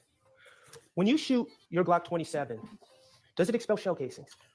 I don't own a Glock 27. When I was purchasing a subcompact Glock, I was going back and forth between the 27 and the 43. I prefer to shoot a 9mm, so I went with the 43. So you don't even own a Glock 27? I just said when I was researching the two, handling the two at the gun dealer. So now you don't own a Glock 27. You were researching it, which means you were handling the gun at the gun dealer. That's your experience with the Glock 27. I never asserted that I owned one. I've seen one. I've handled one. I can recognize one. So you've handled one at a gun dealer, and that's what you're basing the identification on. I've recovered a good bit of guns in my Okay. career. I know what they look like. All right, let me ask you this. Since you know about guns, at least through your career, Glock 27s, when you shoot them, do they expel shell casings? Yes. Okay, Glock 27s, when you shoot them, do they make a loud bang? Yes. When you shoot a Glock 27, does it create a muzzle flash? It should. I mean, when you Okay. shoot it like during the day, you wouldn't see it, or sometimes at night you can see it, but Okay, and when you shoot a Glock 27, does it emit gunshot residue? if it's inside of a contained area, yes. It would. Okay. Okay, so next we're All right, getting right into the um, video, so I'm gonna just leave it here. Remember on Friday you talked about you get to the end of an investigation, something seems small is huge. We're Correct. talking about the post. She All right, well, is. there's one thing, surveillance is- video. She You is. would agree Oh that my that starts God. huge and remains huge? Yes. Like I surveillance can't videos think of any can be good part of the words. case. Every investigation is different, Besides yes. pretty. You've seen the Yes. BT video, correct? I have. And A lot. you've seen it.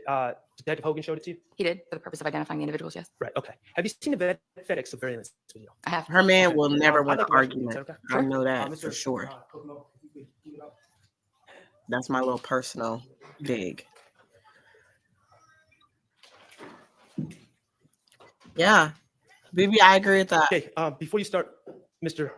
Kokomo, I think she was supposed to be Investigator. the big, when did you Huh? first see the FedEx video? and she was the big. It was after I met with Investigator Hogan in the afternoon of the 16th, so it would have been after that. Were you aware that, and maybe this will help you answer this question, you're aware that Detective Hogan swore out warrants against my client without So- ever viewing the FedEx video? I can't speak to what he did or did not do. Okay. When did you most recently watch the FedEx video? Probably like a week ago, Okay. How many times in total have you watched the FedEx video? a few times. A few times. When you say a few times, how many is it?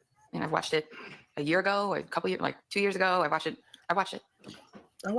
Um, I watched it yesterday. Mr. Kokomo, if you could Again, I watched it the night before last. I went back to and watched Hogan's testimony on YouTube. I watched the questioning about the watch on YouTube. You know, I've been watching. Just know that. I've been watching. Okay. Go ahead, Mr. It's Kokomo. basically what she was saying without saying it. I was watching.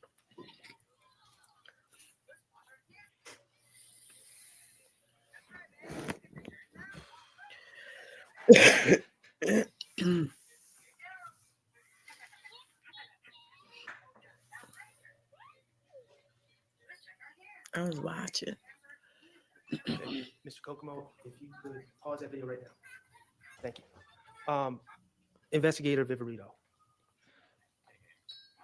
At this point in the video, as we have it paused, you would agree that Mr. Drinks' red Versa is on the left, correct? Correct.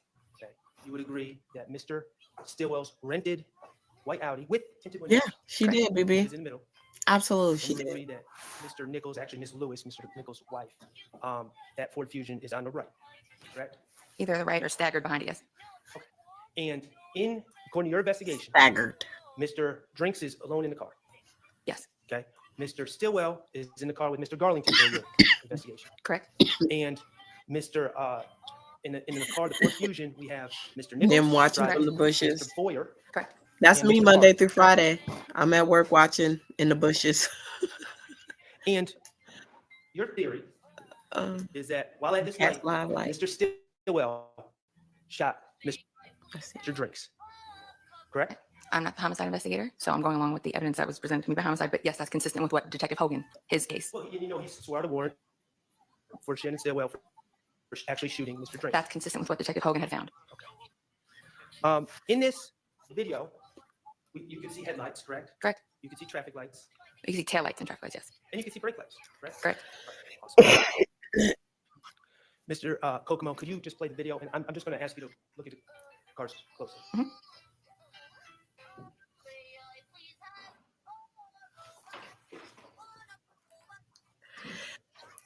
BB, what it is that she just will not concede that any car except for Shannon's car could have done this. No matter for her to be like, oh, it's just back a little bit. Is the wheels aren't exactly aligned? The wheels are at the back. She's Pause, Mr. explaining this Kokomo, please. All right, so we're paused at 102:36 on this video. every way Um, that she can, At this point, Mr. Stillwell in the white Audi is pulled off, correct? Correct. so that Okay, she and doesn't Mr. have to say Nichols with yes. Mr. Boyer and Mr. Farley have pulled off. Correct. Okay. While they were there at that light with Mr. Drinks, did you observe any muzzle flash on that video? No, and with this quality of video, I would not expect to see it. Right. You just see brake lights and traffic lights and headlights, but no muzzle flash. Okay, I got you. A muzzle flash is much, much, much dimmer than a brake light. Like if you're shooting at night, you're hard pressed to see your own muzzle flash. Firearms It's expert. not. I'm telling you, my experience from shooting a fire, we do take night firing courses. So let me ask you this.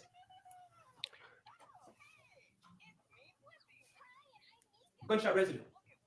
You aware that the headliner from Mr. Stillwell's car, the Audi, was collected and tested for gunshot residue? I am. You ever talked to Alexander GBI analyst Alexander Coven about the results that he found? I have not. She And probably you are did. aware that warrants were taken out. Certainly, That's my before any of bias, those you guys. GSR Sorry. results were incorrect. Correct. Talk about tint. You've been preparing with the state. You know that the state has said that Mr. Stillwell had tint applied to his windows of that white Audi upon renting it, correct? Correct. In violation of the rental agreement. Yeah. Correct. Okay. And this tint. I think this is was completely applied on true. Flat Shoals Road, according to the district attorneys, at about 6:30 p.m. I did. According to them, yes. You were able to observe the white Audi on March 16th. I can't remain Um, unbiased I did not towards walk. I any wasn't that interested in it at decision that point, so I did not walk. And it was very, very regarding dark. this case. Have you seen the pictures that Miss Green took of the white Audi after it was recovered when Mr. Stillwell was arrested? I have. Did you see any damage to the tint, specifically the front driver passenger tint on that car? I did not. Mr. Kokomo, if you could rewind again. No, actually, you know what? I'm sorry. Keep it here. Keep it here. Just play. I'm sorry, Mr. Kokomo.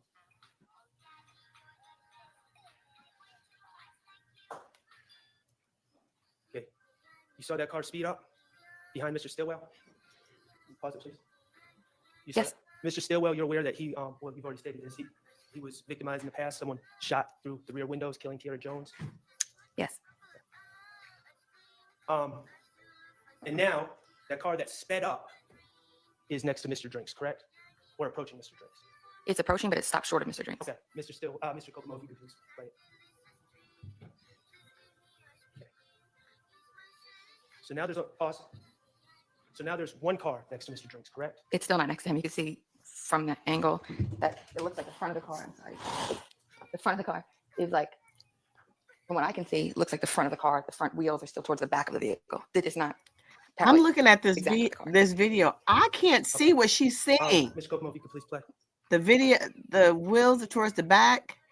Okay, so look, brakes, off the brakes, car turns around, guy walking. See that car make a U-turn? I do. What car was next to Mr. Drinks when that car suddenly made a U-turn? Judging by how the lights are, that car still appears to be back a little bit, but next to it. All right, so now you're making three-dimensional evaluations, but we can't see a muzzle flash of this. A muzzle- Mr. Sharp, I'm going to explain to you when you're, I don't know if you're mischaracterizing it.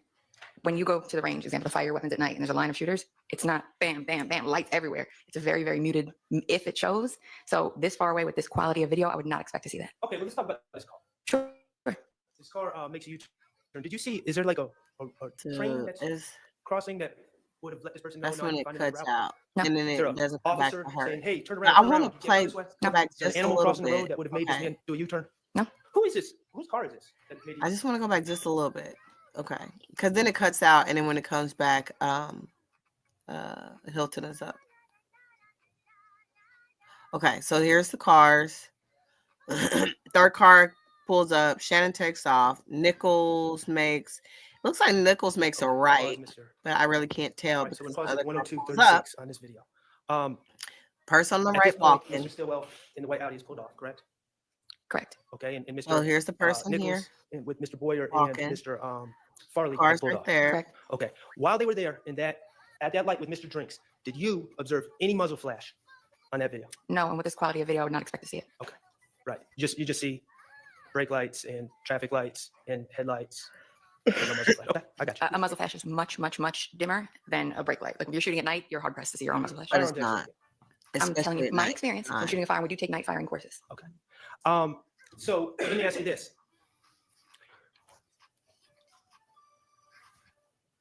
Gunshot residue. You aware that the headliner from Mr. Stillwell's car, the Audi, was collected and tested for gunshot residue? I am. You ever talked to Alexander GBI analyst Alexander Coven about the results that he found? I have not. And you are aware that warrants were taken? Okay, so The front here. of the car is like, from what I can see, looks like the front of the car. The front So wheels are this still is towards just the the back two of the cars vehicle. at the This is not light. Two parallel. cars at the light. Exactly Look, the he's car. on his brakes. The second car is here. Mr. Guys Copeland, over here please walking. The fourth car is coming up now. He turns around. Pause. See that At car the make a same U-turn? time, dude came off his brakes and went back Who- on his brakes. What car was next to Mr. Drinks when that car suddenly made a U-turn? Judging by how the lights are, that car still appears to be back a little bit, but next to it. All right, so now you're making three-dimensional evaluations, but we can't see a muzzle flash of this. A muzzle- vehicle. Mr. Sharp, I'm going to explain to you when you're, All right. I don't know if you're mischaracterizing it. When you go to the range, example, to fire your weapons at night and there's a line of It's- shooters, it's not bam, bam, That bam, in lights everywhere. itself is It's a very, very reasonable muted doubt right if it there, shows. guys. So this far away with this quality of video, I would not expect to see that. Okay, well, let's talk about this car. Sure. This car makes a U-turn. Did you see, is there like a train that's crossing that?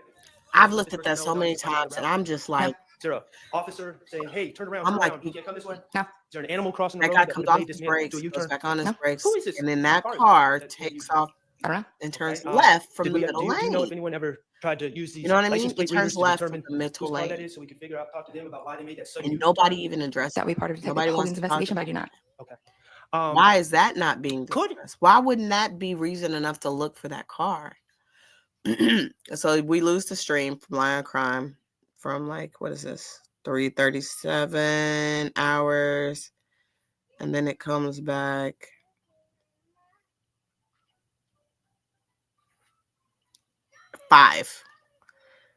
Comes back at 5 hours and 24 minutes. Hilton is up on redirect. And okay. I will go to the part where she tries to break it down, but she does a lot of focusing on the person walking.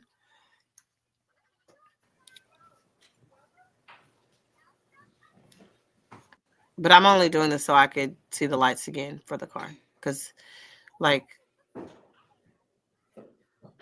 okay, third car pulls up going real fast. Shannon Pause. takes off through the light. Do you see the Audi pulling off? Foot comes off the brake at about 1 hour, 2 minutes and 21 seconds, and they pull off at 1 hour, 2 minutes and 24 seconds or 23 seconds. And prior to the Audi pulling off, do you see the Fusion make any movements? No. Okay, let's go back. It's annoying me Please because go you back to want us to do 102, a breakdown 15. of what time he comes off, his foot comes across the break and all of that shit. But okay, sorry, all that stuff. Are they But still okay. walking when the car makes a U-turn? It is. They Car are. turns around, person walking, person at the light, Can you still see them walking? It's break, muffled, but yeah, they're still continuing break, towards the look, intersection. and then of car the- makes a left-hand turn at a stoplight in the middle lane. None of that is peculiar. None of it. None of it. And is Mr. Drink's car still sitting in the left lane? It is.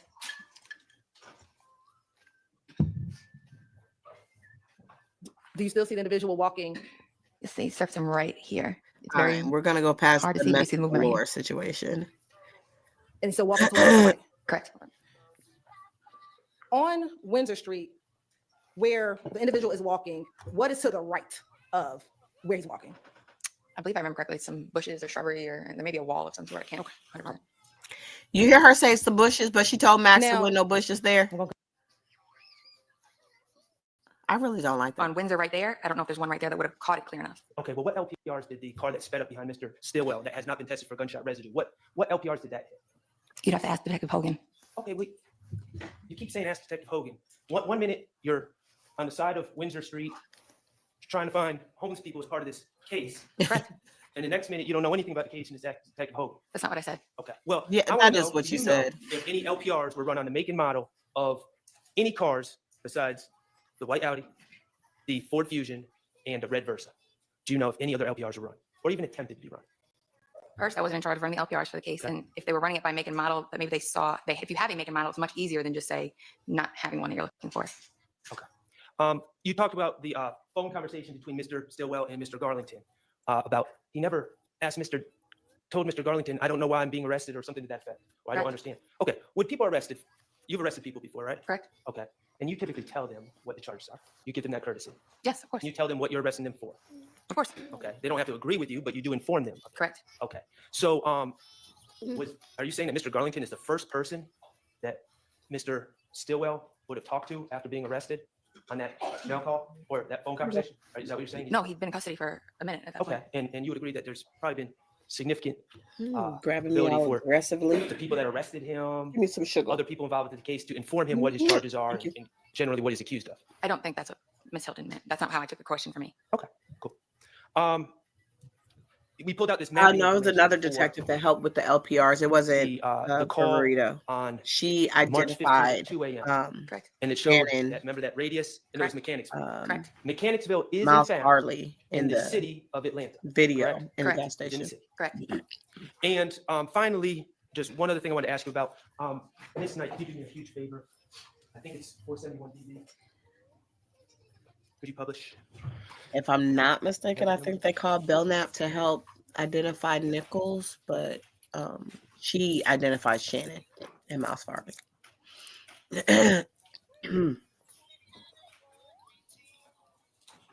Okay. This is 471 VV, and that is a picture of Mr. Nichols, correct? It's the older lady And with the ball. On it says, on the picture on the right says, what you saying, I run with cold-blooded killers, bloody killers. Correct. Okay, now, I'm not an Instagram person. Okay. Those words, are those words that Mr. Nichols typed into this photo? No, I stated that yesterday. Okay, well, we're gonna go through the whole process. Okay. So these words are when you pick a song such as Young Boy Never Broke Again, Villain, and someone clicks on the post, the music plays, correct? Yes. Okay, and as the music plays, lyrics come up. Correct. You select a portion of the song that you would like to play. Well, that's not entirely true. Instagram suggests a To- portion. It's like between a 10 and 30-second portion. Yeah, and You Instagram can, suggests. you can agree with it or you can modify it. Right, but Instagram suggests. Correct. Okay, so if I'm posting something and I want Young Boy Never Broke Again, Villain, I'm going to post. I'm going to say that's the song I want, and Instagram makes a suggestion. Correct. Okay, and now I want to Fighting it.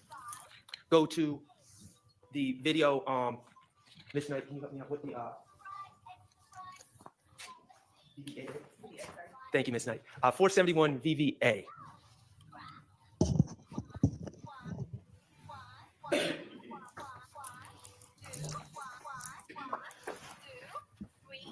Thank you, baby. And Miss Knight's about to publish it. What I would like to do, and I know we've seen it already, but if you would indulge me, tell me when the screenshot that you took and provided in Discovery for 471 VV, tell me when that comes up.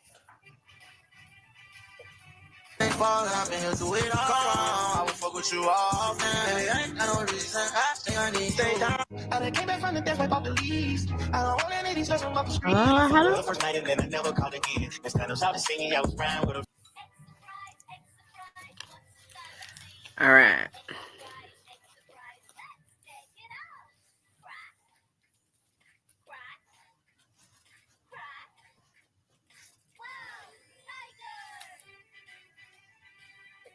Oh, he looks so sick. Like him just not feeling well.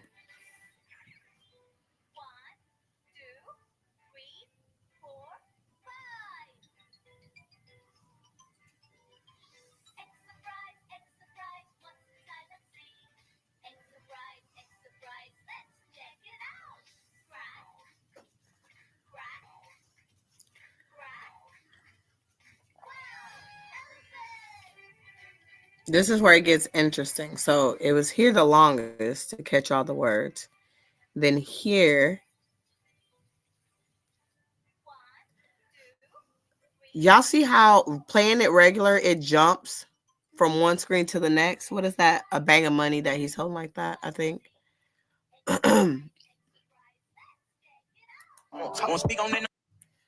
then he tries to do it again to get all of those words on that screen. If it was that one, it would be fine. But look, this one. Brief, about 1 second. So this A is little bit further. where he tries to break it I down. appreciate it. Because that one picture where he's just still, yeah, you see all those words. But this one, when he's moving, you're not seeing all those words. And then this is the third time. He is trying his hardest to Let's get give Viverito. all of When you the saw words this story by Mr. Nichols, there. you had to scour this story to find the spot on this post where it had those lyrics, didn't you? Well, no, I turned over in Discovery the video in its entirety because I felt all of it was pretty damaging and consistent with the case. But it's my understanding that we had to condense the social media. So that was the screenshot that was turned over in lieu of the video. I'm going to ask that question again. To get that screenshot, you had to parse this to a millisecond to get Yes. words up on the screen. Or I just took a screenshot and it happened to be that one No. and we kept it. Oh, it just happened to be that one. There are other things that probably would have been better to keep Okay. that weren't kept. So you just happened to screenshot. Now you would agree that in this video, there's Mr. Nichols and these lyrics are being shown on the screen as music is being played. Yes. And you would agree that many of the lyrics, as a song is being played, are up on the screen and easy to read. Correct. Okay.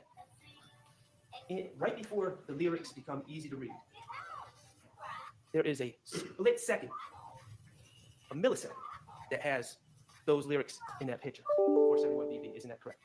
Correct. You don't even know if those lyrics were the ones. First of all, you don't know if it was just suggested by Instagram or actually chosen by Mr. Nichols, right?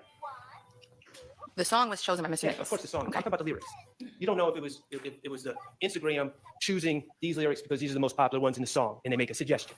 No, but based on the rest of the videos on the post, the theme is murder, bullets, guns, Okay. things like that. It fit. So again, and you don't even know when it's on for that millisecond. Okay. Based on the themes of the rest of the videos in the post, the themes were murder, bullets, guns. This man had a video of him laying in the bed, looked like sick. He had a video stating he felt like he was by himself, like in this world. He had a video of him at a theme park with his babies, talking about how he is afraid of heights. That is not the theme of his YouTube story. That was what you got from it because you were looking through your lens and not his. To top that off is Shark played that video. What was that, 3 times? It was at least twice. I feel like he got ready to start a third time. There was no frame where he was able to get all of those words in the frame to take a picture. And she want to stick with the theory is, oh, I just took a picture. I just caught the words there and I snapped the picture. She telling me what to do. She, you know what I'm saying? She runs this house, not me. For real. Here. Um, no.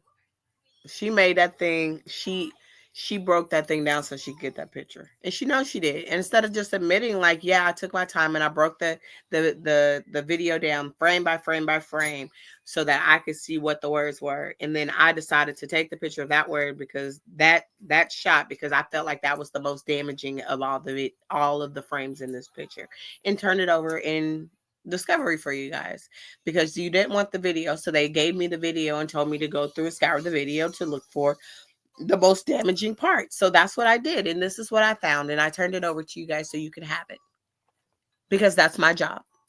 My job is not to paint these guys as innocent little victims. My job is to paint these guys as bad guys and to lock them up. And so I was doing my job. It's okay to just say that, but say it. Don't try to make it seem like, oh no, I was just watching the video and I seen all those words come up at that time, and that's when I took the picture. You know, this goes back to him asking about a report, because yeah, it does make sense to have your little notepad and say on August 12th, 2022 at 10:42 p.m. got notification on Big Boo's Instagram for upload, took screenshot was description of it, see below, and screenshot it, print it out, and then put it, in your report. Because be for real, you were following all of these people on social media. So every time they uploaded something, you got the notification. She had her notifications on that they had uploaded. That's why you got your screenshots 16 seconds after they uploaded. That's why you were able to screenshot stuff 33 seconds after they uploaded. That's why you were able to screenshot stuff 1 minute after they uploaded, because you had your notifications turned on. And if you weren't busy drunk and out of it, you were, whether at home or at work, were paying attention to what they had going on. Whether that be for personal notification or in your capacity as an investigator. You were very tied into these people's social media because you felt like it was your job to be. And so you were following everything that they had going on. They thought they just had other followers, but they didn't realize that they had half of Fulton County Police and DA's office following them. That's what it was. That's what it is. And y'all still following Jeffrey, and you're probably still following all their pages now. You're following Kayla's page. You're probably following Kat's page and Nick Starro and Infamous Sylvia and everybody else's page. And that's why a body was able to stand up and say, because she's married to Shannon Jackson, Judge. Because they knew. Of course they knew. And they've been waiting on the moment to bring it up.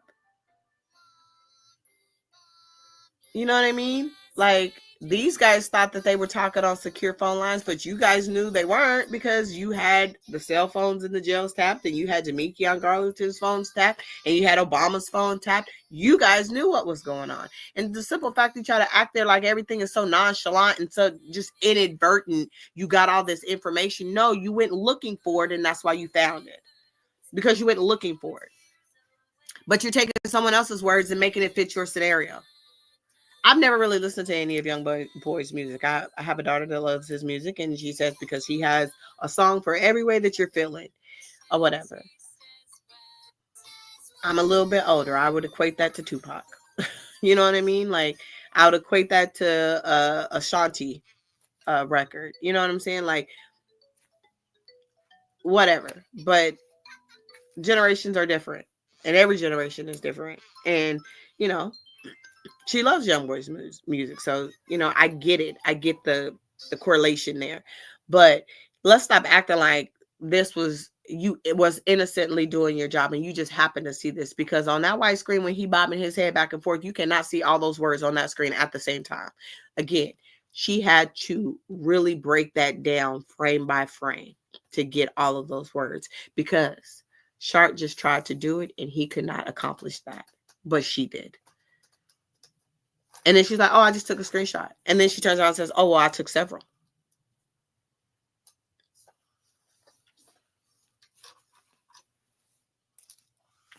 Because according to these standards, Kristen, Fulton County can't be really held accountable for what they're doing. Realistically. I mean, I'm pretty sure you heard about the report from the Fulton County Jail. People dying of malnutrition, people dying of bed bugs and lice, rats. Most older facilities are going to have like bugs and stuff or whatever. I work in a hospital that was built in the late 1800s, early 1900s. A wing of it was built in the original wing was built in the late 1800s, but the rest has been added on to since the 19th century. So to know there's going to be, rodents and bed bugs and stuff like that in the hospital, yes, and they usually don't get a whole infestation or see the infestation until they break ground trying to replace or renew something, and then, end up with the whole situation. But that jail was built in the 80s.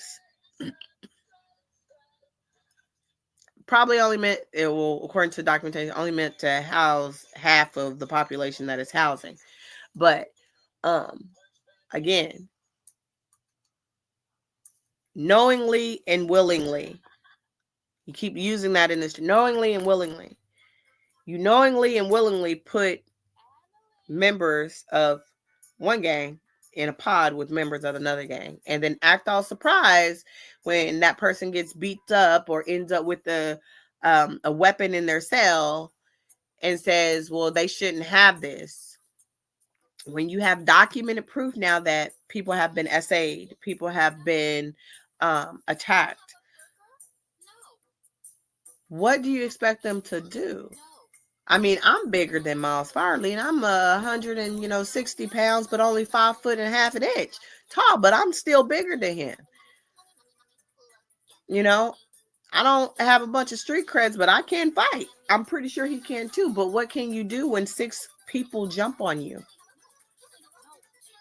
Very little, I'm sure. But the crime is people who are associated with him talking about how to protect him while he's in that situation. That is the crime. Not Fulton County saying, you know what, maybe we put this guy in a dangerous situation and we should probably get him out of it. Instead, the crime is people that know him saying, you know what, we got to make sure Buddy is taken care of. Whoever is trying to put hands on him, we got to make sure that don't happen. That is the crime. And not only that, they don't necessarily say that pack that they're trying to fly into the jail is cell phones, but they assumed, and when I say assume, I mean Viverito, assumed that was what they were referring to. And so they just kind of went with that narrative and kept repeating it. They could have been talking about something else. They could have been talking about food. They could have been talking about bologna sandwiches. They could have been talking about some Vienna sausages. They could have been talking about some pills. They could have been talking about anything. But she wanted it to be a pack of cell phones, and that's what the narrative that they went with and kept repeating. Regardless of how you twist it, jail ain't a pretty place. You know what I'm saying? You have a group of teenagers, 17-year-olds, that are supposed to be housed separately from all other inmates because they're what's considered a vulnerable population. What do you turn around and do? You go house your most violent inmates with your vulnerable population, and then turn around and say, oh, well, we didn't realize that this group of violent criminals were essaying, harassing, violating, beating up a group of our violent population. We didn't realize that would happen. Could you imagine being told you got to pay me $100 a day or I'm going to violate you every day? You're going to be on every phone trying to call whomever you can. Hey, I need this money. I need this ASAP. I need something that will constitute as money to help me out, because you have dangerous people telling you that this is what has to be done and you don't have a choice about it. I seen all the videos last night and the night before that were coming out about, the watch. Viverito was one of the last persons on record to have that watch in her hand. Last person to videotape it. And then you say, well, oh, I put it back in, I put it back in the, but she said, I put it back in the box and then put it back in the closet. And that's where it ended up at. It's been there ever since. We turned it over to his daddy. We don't know what happened to it. That's where it was. Nick Starro posted a video. It's not very long. I think it's like maybe 10 minutes or so yesterday. And he actually includes the clip from Infamous Sylvia that she did as well. I mean, go check it out. And Melissa Viverito is the one who signs off on the inventory from everything that they confiscated for the house. So for her not to know is real interesting, considering the fact that she's the one who signed us off on the and now it makes sense why Doug said, now can I say under your direction? Because that's what he was looking at. He was looking at the inventory list that had her signing off on this is what they collected. So for someone who always wants to turn around, throw her stone and then hide her hand, she inserted herself into a lot of different elements of this investigation. This is why she was one of their star witnesses as well. She kept inserting herself into things. She was going over and talking to the detectives that had cases. Hey, what you got? What you need? Can I help you out? Let me look for you. Let me double check. Let me go pull some of my probationees information, see if I could pull up their GPS location to see where they was at according to their ankle monitors. Let me look into all that for you. She kept inserting herself into the investigation. She wanted to be needed. She wanted to be called on. She wanted to be the go-to person for anything YFN, YSL. And that's why they kept going to her, because she did it for one case, and then another officer would be looking at something, and somebody else would, another detective would probably say, hey, go ask Viverito. She may know. She helped me out on this, and this. Hey, go ask Gaither. They may know. They helped me out on this, and this. Hey, go ask Dennis. He may know. They helped me out on this, and this. When you, last time I checked, the reason why you document things, and especially in the healthcare world, because if you don't document it, it didn't happen. That rings true in the legal world as well, because if this was any other type of situation, if you didn't document it, it didn't happen. But you're saying, no, I didn't document it, but I did it, and I'm here to explain it, so it happened.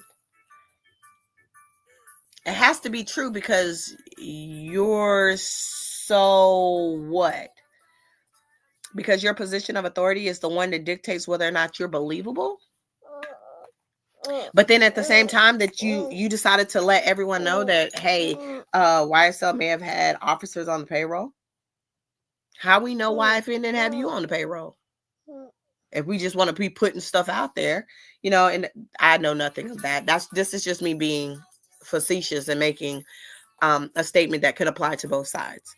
We don't know. So because we don't know, the best way to know, especially if you're going back, more than a day in your memory, and so most of us can't even remember everything that we did yesterday or everything we ate, document it. That's why they say document it, because if you don't document it, it didn't happen. You brought up crimes from 2012 and 2013, and you're expecting these witnesses to testify to them accurately when so much has probably happened in their lives. Anytime a witness didn't remember something, you threaten them with a plea agreement or their probation. When the detectives didn't remember stuff, then it was, oh, well, let me correct you. Or you would say, do you need to refresh your memory? Go ahead and use your report XXYZ123, papa, and refresh your recollection, because they were counting on the things that you documented to be correct.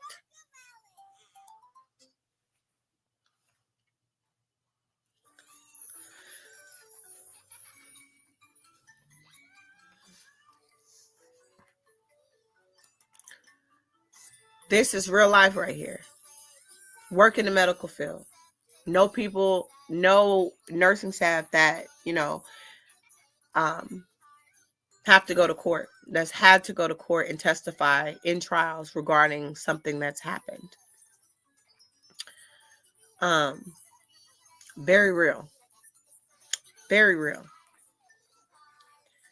Your job is to take care of patients as a nurse or a medical staff. Your job is to take care of those people. But if you don't document something that you've done, and they come back and pull those reports or something happened with that patient, and there's any type of a lawsuit or anything like that, guess what? You're on the line for it. These detectives are locking people up and putting them away for numbers of years. In some cases, the rest of their life. Why should you be held any less accountable? Why is it that you are just believable because your job dictates that you are to uphold the law? That is not fair. It's not fair that we don't hold you to a higher standard. It's not fair that the DAs are not held to a higher standard. It's not fair that Adrian Love and Hilton and Dennis and Viverito and Belknap and Hogan and God, I'm not thinking of his name right now, but the one that they call Squirrel Brain, are able to come in and just testify off of memory what happened in situations. But Trontavia Stevens, DK, Woody, Obama, what is that other little boy's name? Slime Life Shawty, D'Angelo White, Mr. Wives am I here? Wives am I here? What's the other girl's name? The girl that they arrested that was messing with Big Slime, what's his name? They were all made to be arrested. Quindarius Zachary, we're going to arrest them just because we want to make sure that they show up to court, because, they're not going to show up to court. But in addition to that, anytime that they don't remember something, oh, are you misremembering because you want to get your friends off? Yes, Bennett. Thank you, Factual Lie. And Thorpe. Thank you, Nim. My brain is all foggy. We're getting down to the wire, and I'm not going to lie to you. My nerves are so bad because most of us who've been in these chats that you've been able to watch this through YouTube, that's been able to analyze and have people to discuss with and assess with, the jury this week is going to be able to go back and now all sit down together and collectively really start talking about this case and what they feel about this case. They're going to be expected to remember Trontavia Stevens' testimony and Belknap's original testimony and all the GBI experts and the ballistics experts. And what's going to really stand out for them is those moments where they did something to trigger, and the last few people that testified. That day that they had 19 people come and testify, you think they're going to remember hardly any of their testimony? Sorry, guys, I was stopping myself from cursing. No, they're not. You had 19 different people come in and testify, and most of them said a lot of the same thing. Or, oh, I was just at the scene. What did you do? Nothing. I just showed up. Okay. All right. Thank you. And they were on stand 5 or 6 minutes. The dude came in. Why are you here? My car got shot twice. Oh, okay. Have you ever been to that house before? No, I was just staying there for a few days. Okay. I left a couple of days after that. Okay. But what did we get from everything that he said? Am I good now? Is the state going to stop threatening to lock me up because I came in and did this? It took 4 minutes to do it. And they're like, yep, well, sorry that happened, but bye. You know what I mean? Like, those are the things that's going to stick out in people's brain. Not all of what they said, but the circumstances in which they said them. Like, realistically, I barely remember in Trevia Smith's testimony. What I remember most about it is that she had an attitude the whole time. I barely remember Quindarius Zachary's girlfriend's testimony. What I remember is that everybody kept talking about how pretty she was and how she was really kind of like shy but quiet. The main thing that stood out to me is the reaction that she got when she said she heard the bullets, but she went back to sleep. Because people was like, oh my God, why would she sleep through that? And it was like, well, if that's what you used to, that's what you used to. What do I remember most about Quindarius Zachary's testimony? When he said something about Gaither and Demikian Garland's mom or auntie being together. That's what I remember most about that. And when Love almost caused a mistrial. What do I remember most about Sledge? Love almost caused a mistrial reading off the wrong plea agreement.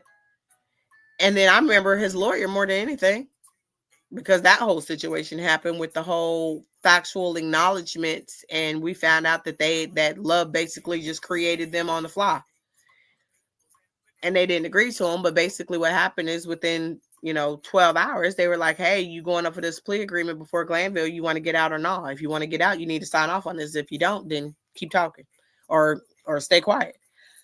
And he was faced with a choice. And he too, like Viverito, thought that he was going to be able to come into court and explain it.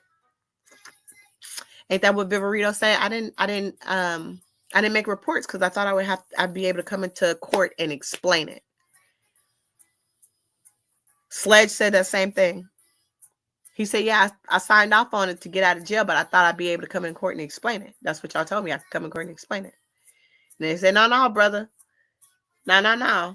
What you have to admit to is what you signed off to. That's what you have to do. Now you disavowing everything that you signed off to. Now we got a problem. And he was like, well, I thought I'd be able to explain it. And my explanation is in direct opposition of what I signed off on. See, even in that situation, everybody on both sides aren't held to the same standard. It's okay for Melissa Viverito to not know, to not remember, or to remember her version of events, to not do something but explain it away. But it's not okay for someone who took a plea agreement to do the same. And I mean, one side is the law, and the other side is the accused criminal.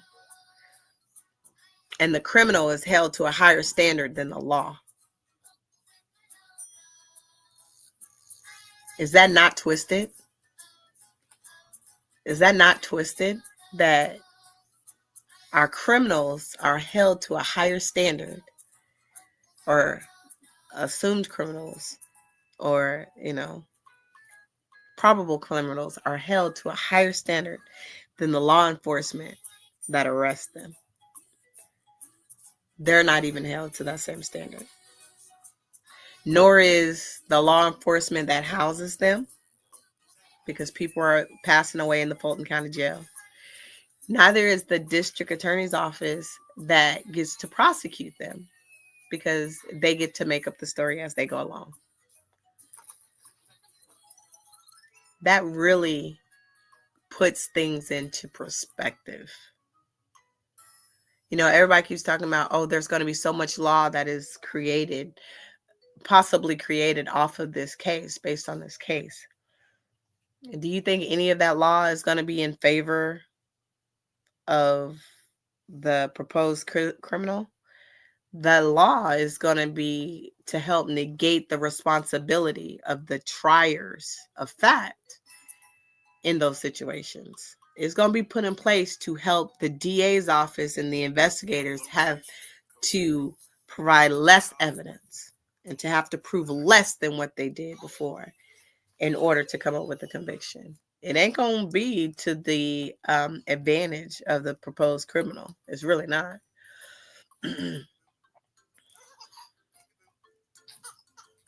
Kristen, I would love to see that subpoena. Oh boy, oh boy, oh boy. I really would. I would love to see that. But I mean, when we think about the law, we think about justice, and we think about holding the law. I mean, I don't think defunding the police department or our fire department or anything like that is going to help a situation.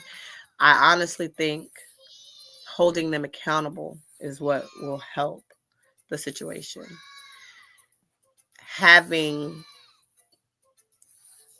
things in place, checks and balances in place. Because if there's no checks and balances between the police department and the DA's office, and the things that they are doing and able to do, if there's no one to look at this case in its entirety, to say, someone messed up here, and someone messed up a lot. Who's in charge of this? And when Love stands up there and says, oh, I am. Okay. Well, you need to account for these things that are happening. And it doesn't need to be Fonnie Willis that she answers to. It needs to be another government entity that they should have to answer to legitimately. Because in reality, it's wrong. It's, in some cases, some parts of the situations is inhumane. You know, they keep bringing up the fact that Lucci, you know, what happened with Lucci? What happened with Lucci? Well, they gave the dude who did that to Lucci a plea deal. Okay. What did we do to the person who stabbed Shannon in the jail whilst this trial was going on? What happened to that individual? How come they didn't bring that up? Did that happen to him? And and claim that as part of the back and forth. And they probably tried. I'm just maybe misremembering it. But, you know, the focus is always, and I understand it was YSL's case. I really do. But there's clear facts that the DA's office and the investigators got wrong. There's clear things in the situation that got wrong.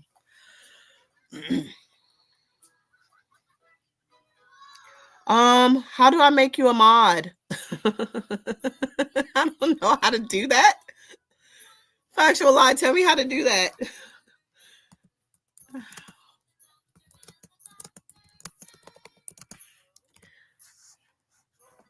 I'm just over here yakking away. Is she said no clue. I don't know either. Do I invite you to something? Does anybody know how to open the stream in YouTube? Okay. All right, let's see here. YouTube.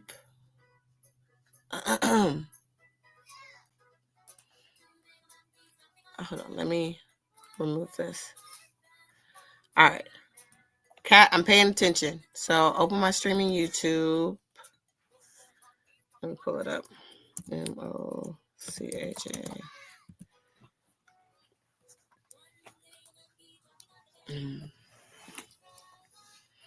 It's me.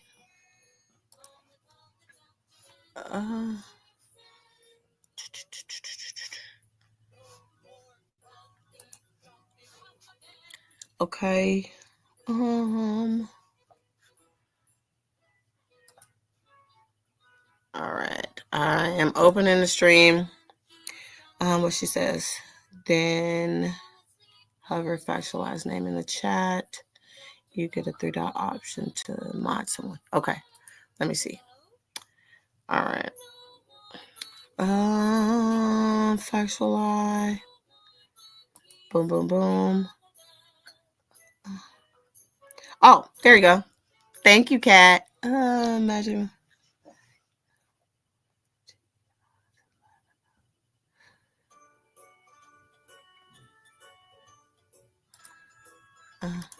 All right. Oh, thank you, chat. I love you guys. You're so helpful. See, I don't know enough about nothing. Mm-hmm.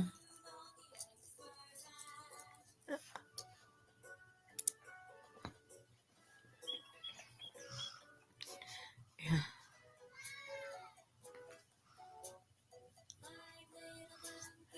Oh no, Kat. I love the way you just showed me. That was great. That was excellent.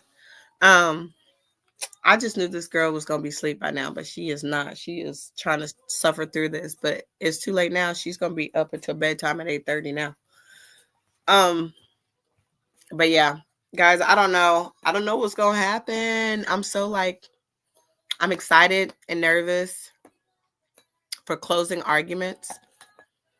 I really, really, really hope that when Shart starts talking about the car incident, that he really hones in on if the idea is that that third car was just a regular passerby and everything that was done was already done.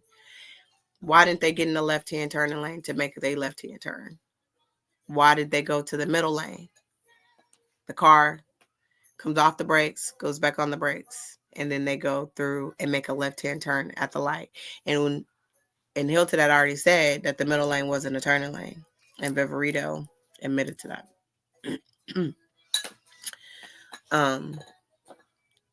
Viverito decided that it would be problematic to admit that the person walking was not dissuade to continue walking because of the gunshots. It couldn't have been gunshots because it couldn't have been that third car because the person walking never broke stride. Excuse me. Even though another car made a whole U-turn. So, I really hope that all of those elements that can provide reasonable doubt. Why does it take? I really do with the Donovan Thomas thing. I'm not gonna lie to you guys, and this is just why does it take 6 people in one car to do something that 1 or 2 people could have done quietly? Why? Factual lie. Let me see here. I want to bring this up. That is the link, everyone. But I want to click on the link because I want to. Okay. Oh, wow. Okay. Oh, and it's got signatures. Oh, my goodness. Okay. I'm going to share the screen on this.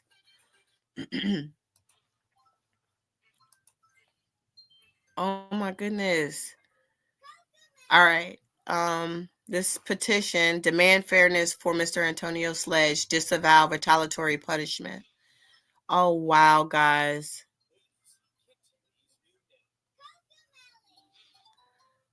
The issue. Do you guys mind if I read this out? Are you okay with me reading it out?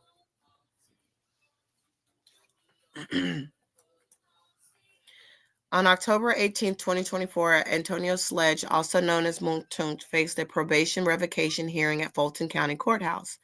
Mr. Sledge simply sought to speak his truth during the proceedings. However, due to a refusal to frame his testimony in accordance with the prosecutor's desires, he was sentenced to 5 years in prison under Fulton County practice of retaliatory punishment. Mr. Sledge's case is personal and deeply disturbing and speaks volumes about our justice system.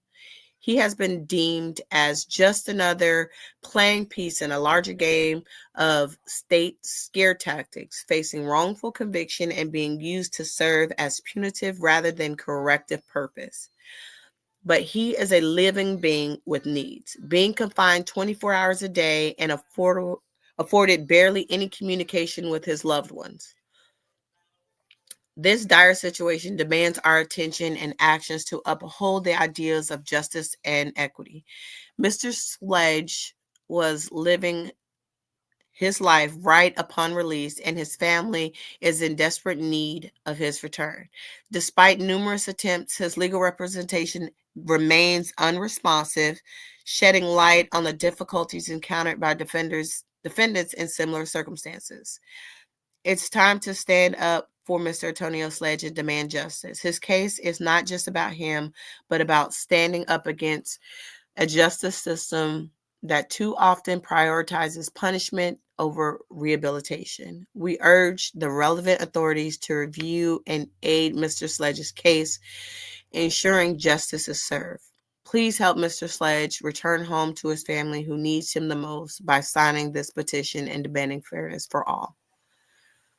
Nay Watson started this petition. Guys, that is amazing. And yes, I will definitely be signing that for him. Mainly because I believe that he was telling his truth. I believe in the situation that he was in, he wasn't really allowed the opportunity to keep trying to correct things. I believe he tried. I know that Seti Nash was also raising money, or he had put it on his channel to for people to help raise money for him. Oh, you want to watch Coco? Um, and um, and they had raised some money for him as well. I know he had been reaching out to Ashley Merchant's office to see if there was any way that someone could help in representation for him. You know, I think I did a live about that, how I felt about that. Um, Instead of trying to harp home all the issues that was with the plea agreement, it should have been trying to harp home um, what he hadn't been doing since he had been out. He was engaged in legal business. He had a business of his own. He was living his life. He was out there just trying to do his thing. Um, I think the most interesting part is knowing that they created those factual acknowledgments. They still obligated him to come and talk about them. So, I mean, it is what it is. And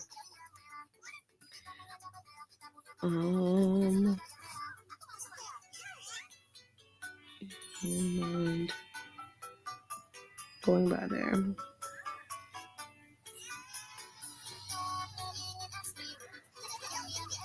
I'm trying to get my hubby to go get me some wontons. He's at work right now, but when he gets off, I really want some wontons. Factual Lie, thank you so much for that link. I mean, I'll absolutely do my part in sharing. I'm not gonna lie to you guys. I talk about this case everywhere, at both my jobs, at school. I talk about this case all the time because it is so crazy. And I mean, it's almost over. It's almost over. Factual, I'm just gonna leave you as a moderator because I don't know what I'm doing anyways. So I appreciate you. And Kat's giving me all the tips. You know, maybe once we become bigger and bigger and bigger, you know, it'll look different, and you know, you can be in there going chee chee chee chee chee. But yeah, I'm just a girl that just wanted to come and express herself and get some of the stuff that was harping in my heart off my chest because I felt like I was exploding. And I don't know. It was nice to find a community of people that were watching what I was watching. Some felt the way I felt, some did not, but it was good to be able to have that conversation. Um, I don't know what can happen. I do honestly, a part of me, based on, you know, I am going to say based on, you know, Juror 56, you know, and his expression, I could only assume that there's at least one or two other juries that may feel the same way, that they feel like this case may have been manipulated quite a bit. Especially, let's just say, in the last month of Glanville, and since Paige Whitaker has been on the stand. I mean, if you may have thought that there were times that Glanville was biased towards the defense and in line with the prosecution, it was evident after the whole Brian Steele situation.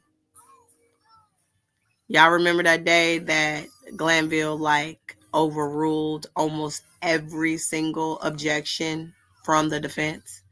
Like, the camera would pan to the defense and they were like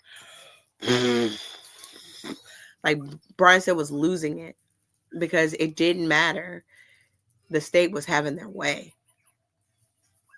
They were having their way. And then I think after the recusal motion started coming, initially he was like, "No, I'm good. It is. I'm the chief judge. Who gonna tell me what?" But I think after they got that ruling back from the Supreme Court,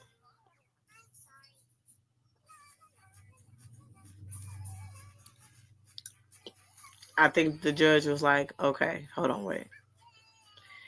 And then let's be clear. I mean, judges in Fulton County, I'm sure they know one another, you know, regardless if they're appellate judge or Supreme Court judge, the Superior Court judge, you know, I'm sure they're all aware of each other, and I'm fairly certain that,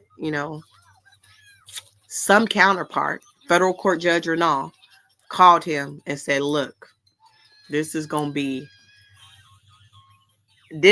grounds for appeal. Like, you are gonna be grounds of appeal. You got to get yourself out this case, dog, because this is looking real crazy right here. To any regular person, this is looking like you you're now judging this case, and you're not allowing to just listen to the facts and make legal determinations.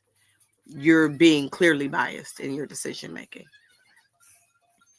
And then he recused himself. And then the judge that recused him was the same judge that listened to the arguments on that the Ashley Merchant lawsuit. And there was times in that when I watched that judge, she was getting spicy with both the prosecution and the defense. She was getting spicy with both sides. And when she felt like she was crossing that line, she would come back and say, "You know what, I apologize, but this is why I'm saying this." And I think that Dexter Bond testimony really kind of got her beside herself. She was like, "Wait, you got a whole rule for a lawyer? Like, you not being unbiased, you making this mess up as you go along." And that, I think, played a part. I think she technically, judging by how she judged that case, I think she would have been a decent judge too to have on this trial. I mean, I think a lot of Paige Whitaker's arguments initially, the stuff that she allowed in was because she didn't want to go back and go over all the stuff that Glanville had let in. She really didn't. She didn't want to go over that again. But I also think as she continued this trial and she seen how it was going and she listened to the arguments, there was times that she may have said, "Waste of time." Waste of time. There were times that, like, the initial stuff with the Nibin hits, like the whole blue flame situation, that stuff was allowed in by Glanville. And then when Judge Whitaker listened to it, she was like, "Hold on, wait, what? You don't know who did either of these shootings? You just know that there's a Nibin hit to a shell casing that was in both of these shootings?" No. No, ma'am, no ham, no turkey. Nope. Nope, nope, nope, nope, nope. Get her off the stand. It's over. If you want to get her back up here just to say, yeah, she out of here, go for it. But then I'm going to tell them to disregard all of that mess. Because no, we're not doing that. How many times just on the words of love did Glanville almost strike testimony from Brian Steele's cross? Just because Love said that he was trying to present situations one way and he was going with the evidence. And it almost happened like at least twice that I know of. Once was the Bean testimony, that they did that. And another, I think, was like an officer or something. I think it was like the officer, he was trying to get into the whole thing about the Little Way bus shooting. I know, baby, you keep pulling up the other screen. There you go. But I think when Thug said that Judge Whitaker was probably the best thing that happened to him in this case, I think he was speaking from the heart. He was being truthful, because Judge Whitaker did put some accountability back into that trial. She held the state to the same accountability standard that they were trying to hold the defense to. And I think within a very short period of time, she was able to come into this trial and see that there was a lot of disingenuousness on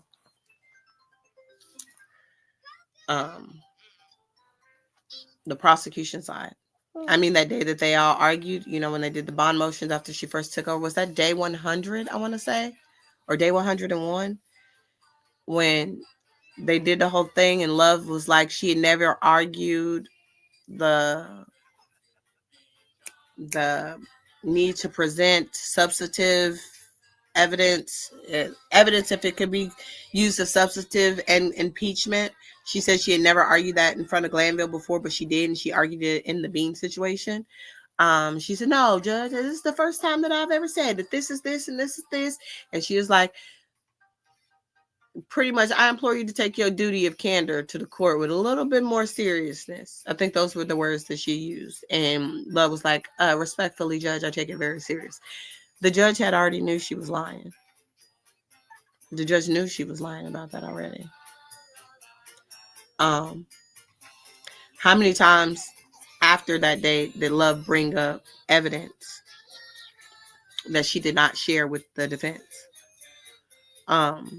We had that time that Attorney Westmoreland has stood up and said, Judge, they had already been told this over and over and over again, like by Judge Glanville, to stop doing this, and they keep doing it.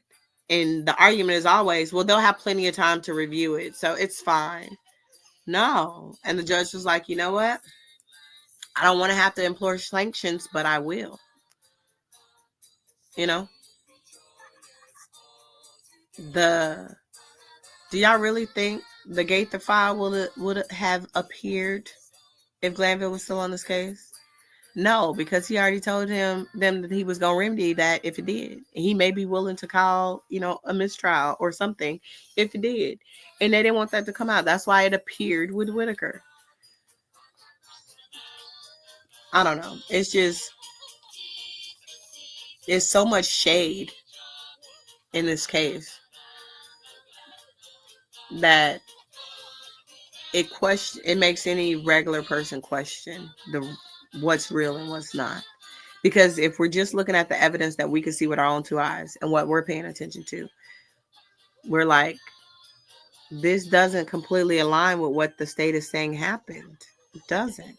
I mean, they showed us that picture, that video of the cars behind the gas station. And what were we supposed to get from that? Were we supposed to take from that? That's when they swap cars, even though there's no footage of them swapping the cars. It just shows those cars back there turning around. And there's not even 100% certainty that the car that turns around is the car that drives by. They said the dude is up out the top. He's out the sunroof. And there's a very flicker of a second. You should see somebody outside of the car, but you don't necessarily know if they're out the sunroof or out the window.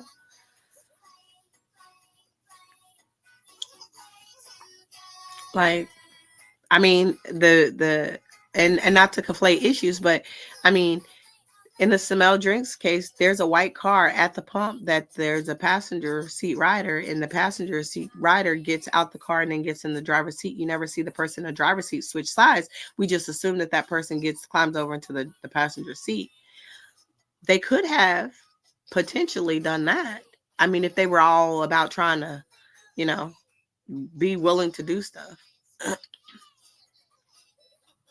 It's a whole lot of, and it's just a lot of the state saying, well, this is what we're saying that happened, so you need to believe that this is what happened because we're telling you that this is what happened, and we're going to throw some juiciness into this case so that it puts more doubt into the defense. Let's be honest. My understanding is Atlanta's large but small, but everybody kind of know everybody. And there's history between people. I mean, there's the rumor floating around that Fonnie Willis was messing with Nut at one point in time. So, no, it's not surprising that an attorney would have a love connection with someone who could be in the streets or a part of a criminal element. Because we're all human. And we like who we like. We want who we want. And we're not thinking about criminality when we're thinking about desire, So if it's cool when you do it, it's all right when she do it, So I feel like everybody love life shouldn't even be a part of this whole situation because you got detectives sleeping with the aunties of the people they investigating. You got detectives messing with the dancers in the clubs. You got detectives messing with the witnesses on the stand, not talking shop and trying to take them out for hibachi. You got attorneys that know the criminals, that know, or the presumed criminals. You got connections everywhere. So what I don't understand is why this need to throw everybody's life out there, because they didn't want to harp on the fact that Investigator Hamilton was all over Miss Bennett. Yeah. Were you watching that one or the Ladybug one? Was it the Ladybug one? So, I mean, it is what it is. What? Yeah? Was it Ladybug? Let me see. What is it? All right, guys. Well, I enjoyed today, but I think my Tinky Mama, she getting upset now because she didn't get her nap in. So I love you all, but I'm gonna have to let you go so I can put her down. Mwah. It's okay, Momo. Mama gonna put you to sleep. Okay. We want to go walk around. You want to go walk around? You say bye-bye. You tell everybody bye-bye. Say bye-bye. Say I'll see you later. I'll see you later. Say bye-bye. I'll be back next Saturday. I might jump on a little bit for tomorrow just to kind of hash out some stuff. But thank you guys for joining me again this Saturday. I appreciate you all. I love you all. I'm going to get little mama to bed before I was going to make her stay up, but she might need like a little hour or so. She just fussy now. But love you all, guys. I'll see you. I might pop on tomorrow. If not, I'll see you next Saturday. Bye. Say bye. Wait, bye. Bye, guys. Like, share, subscribe.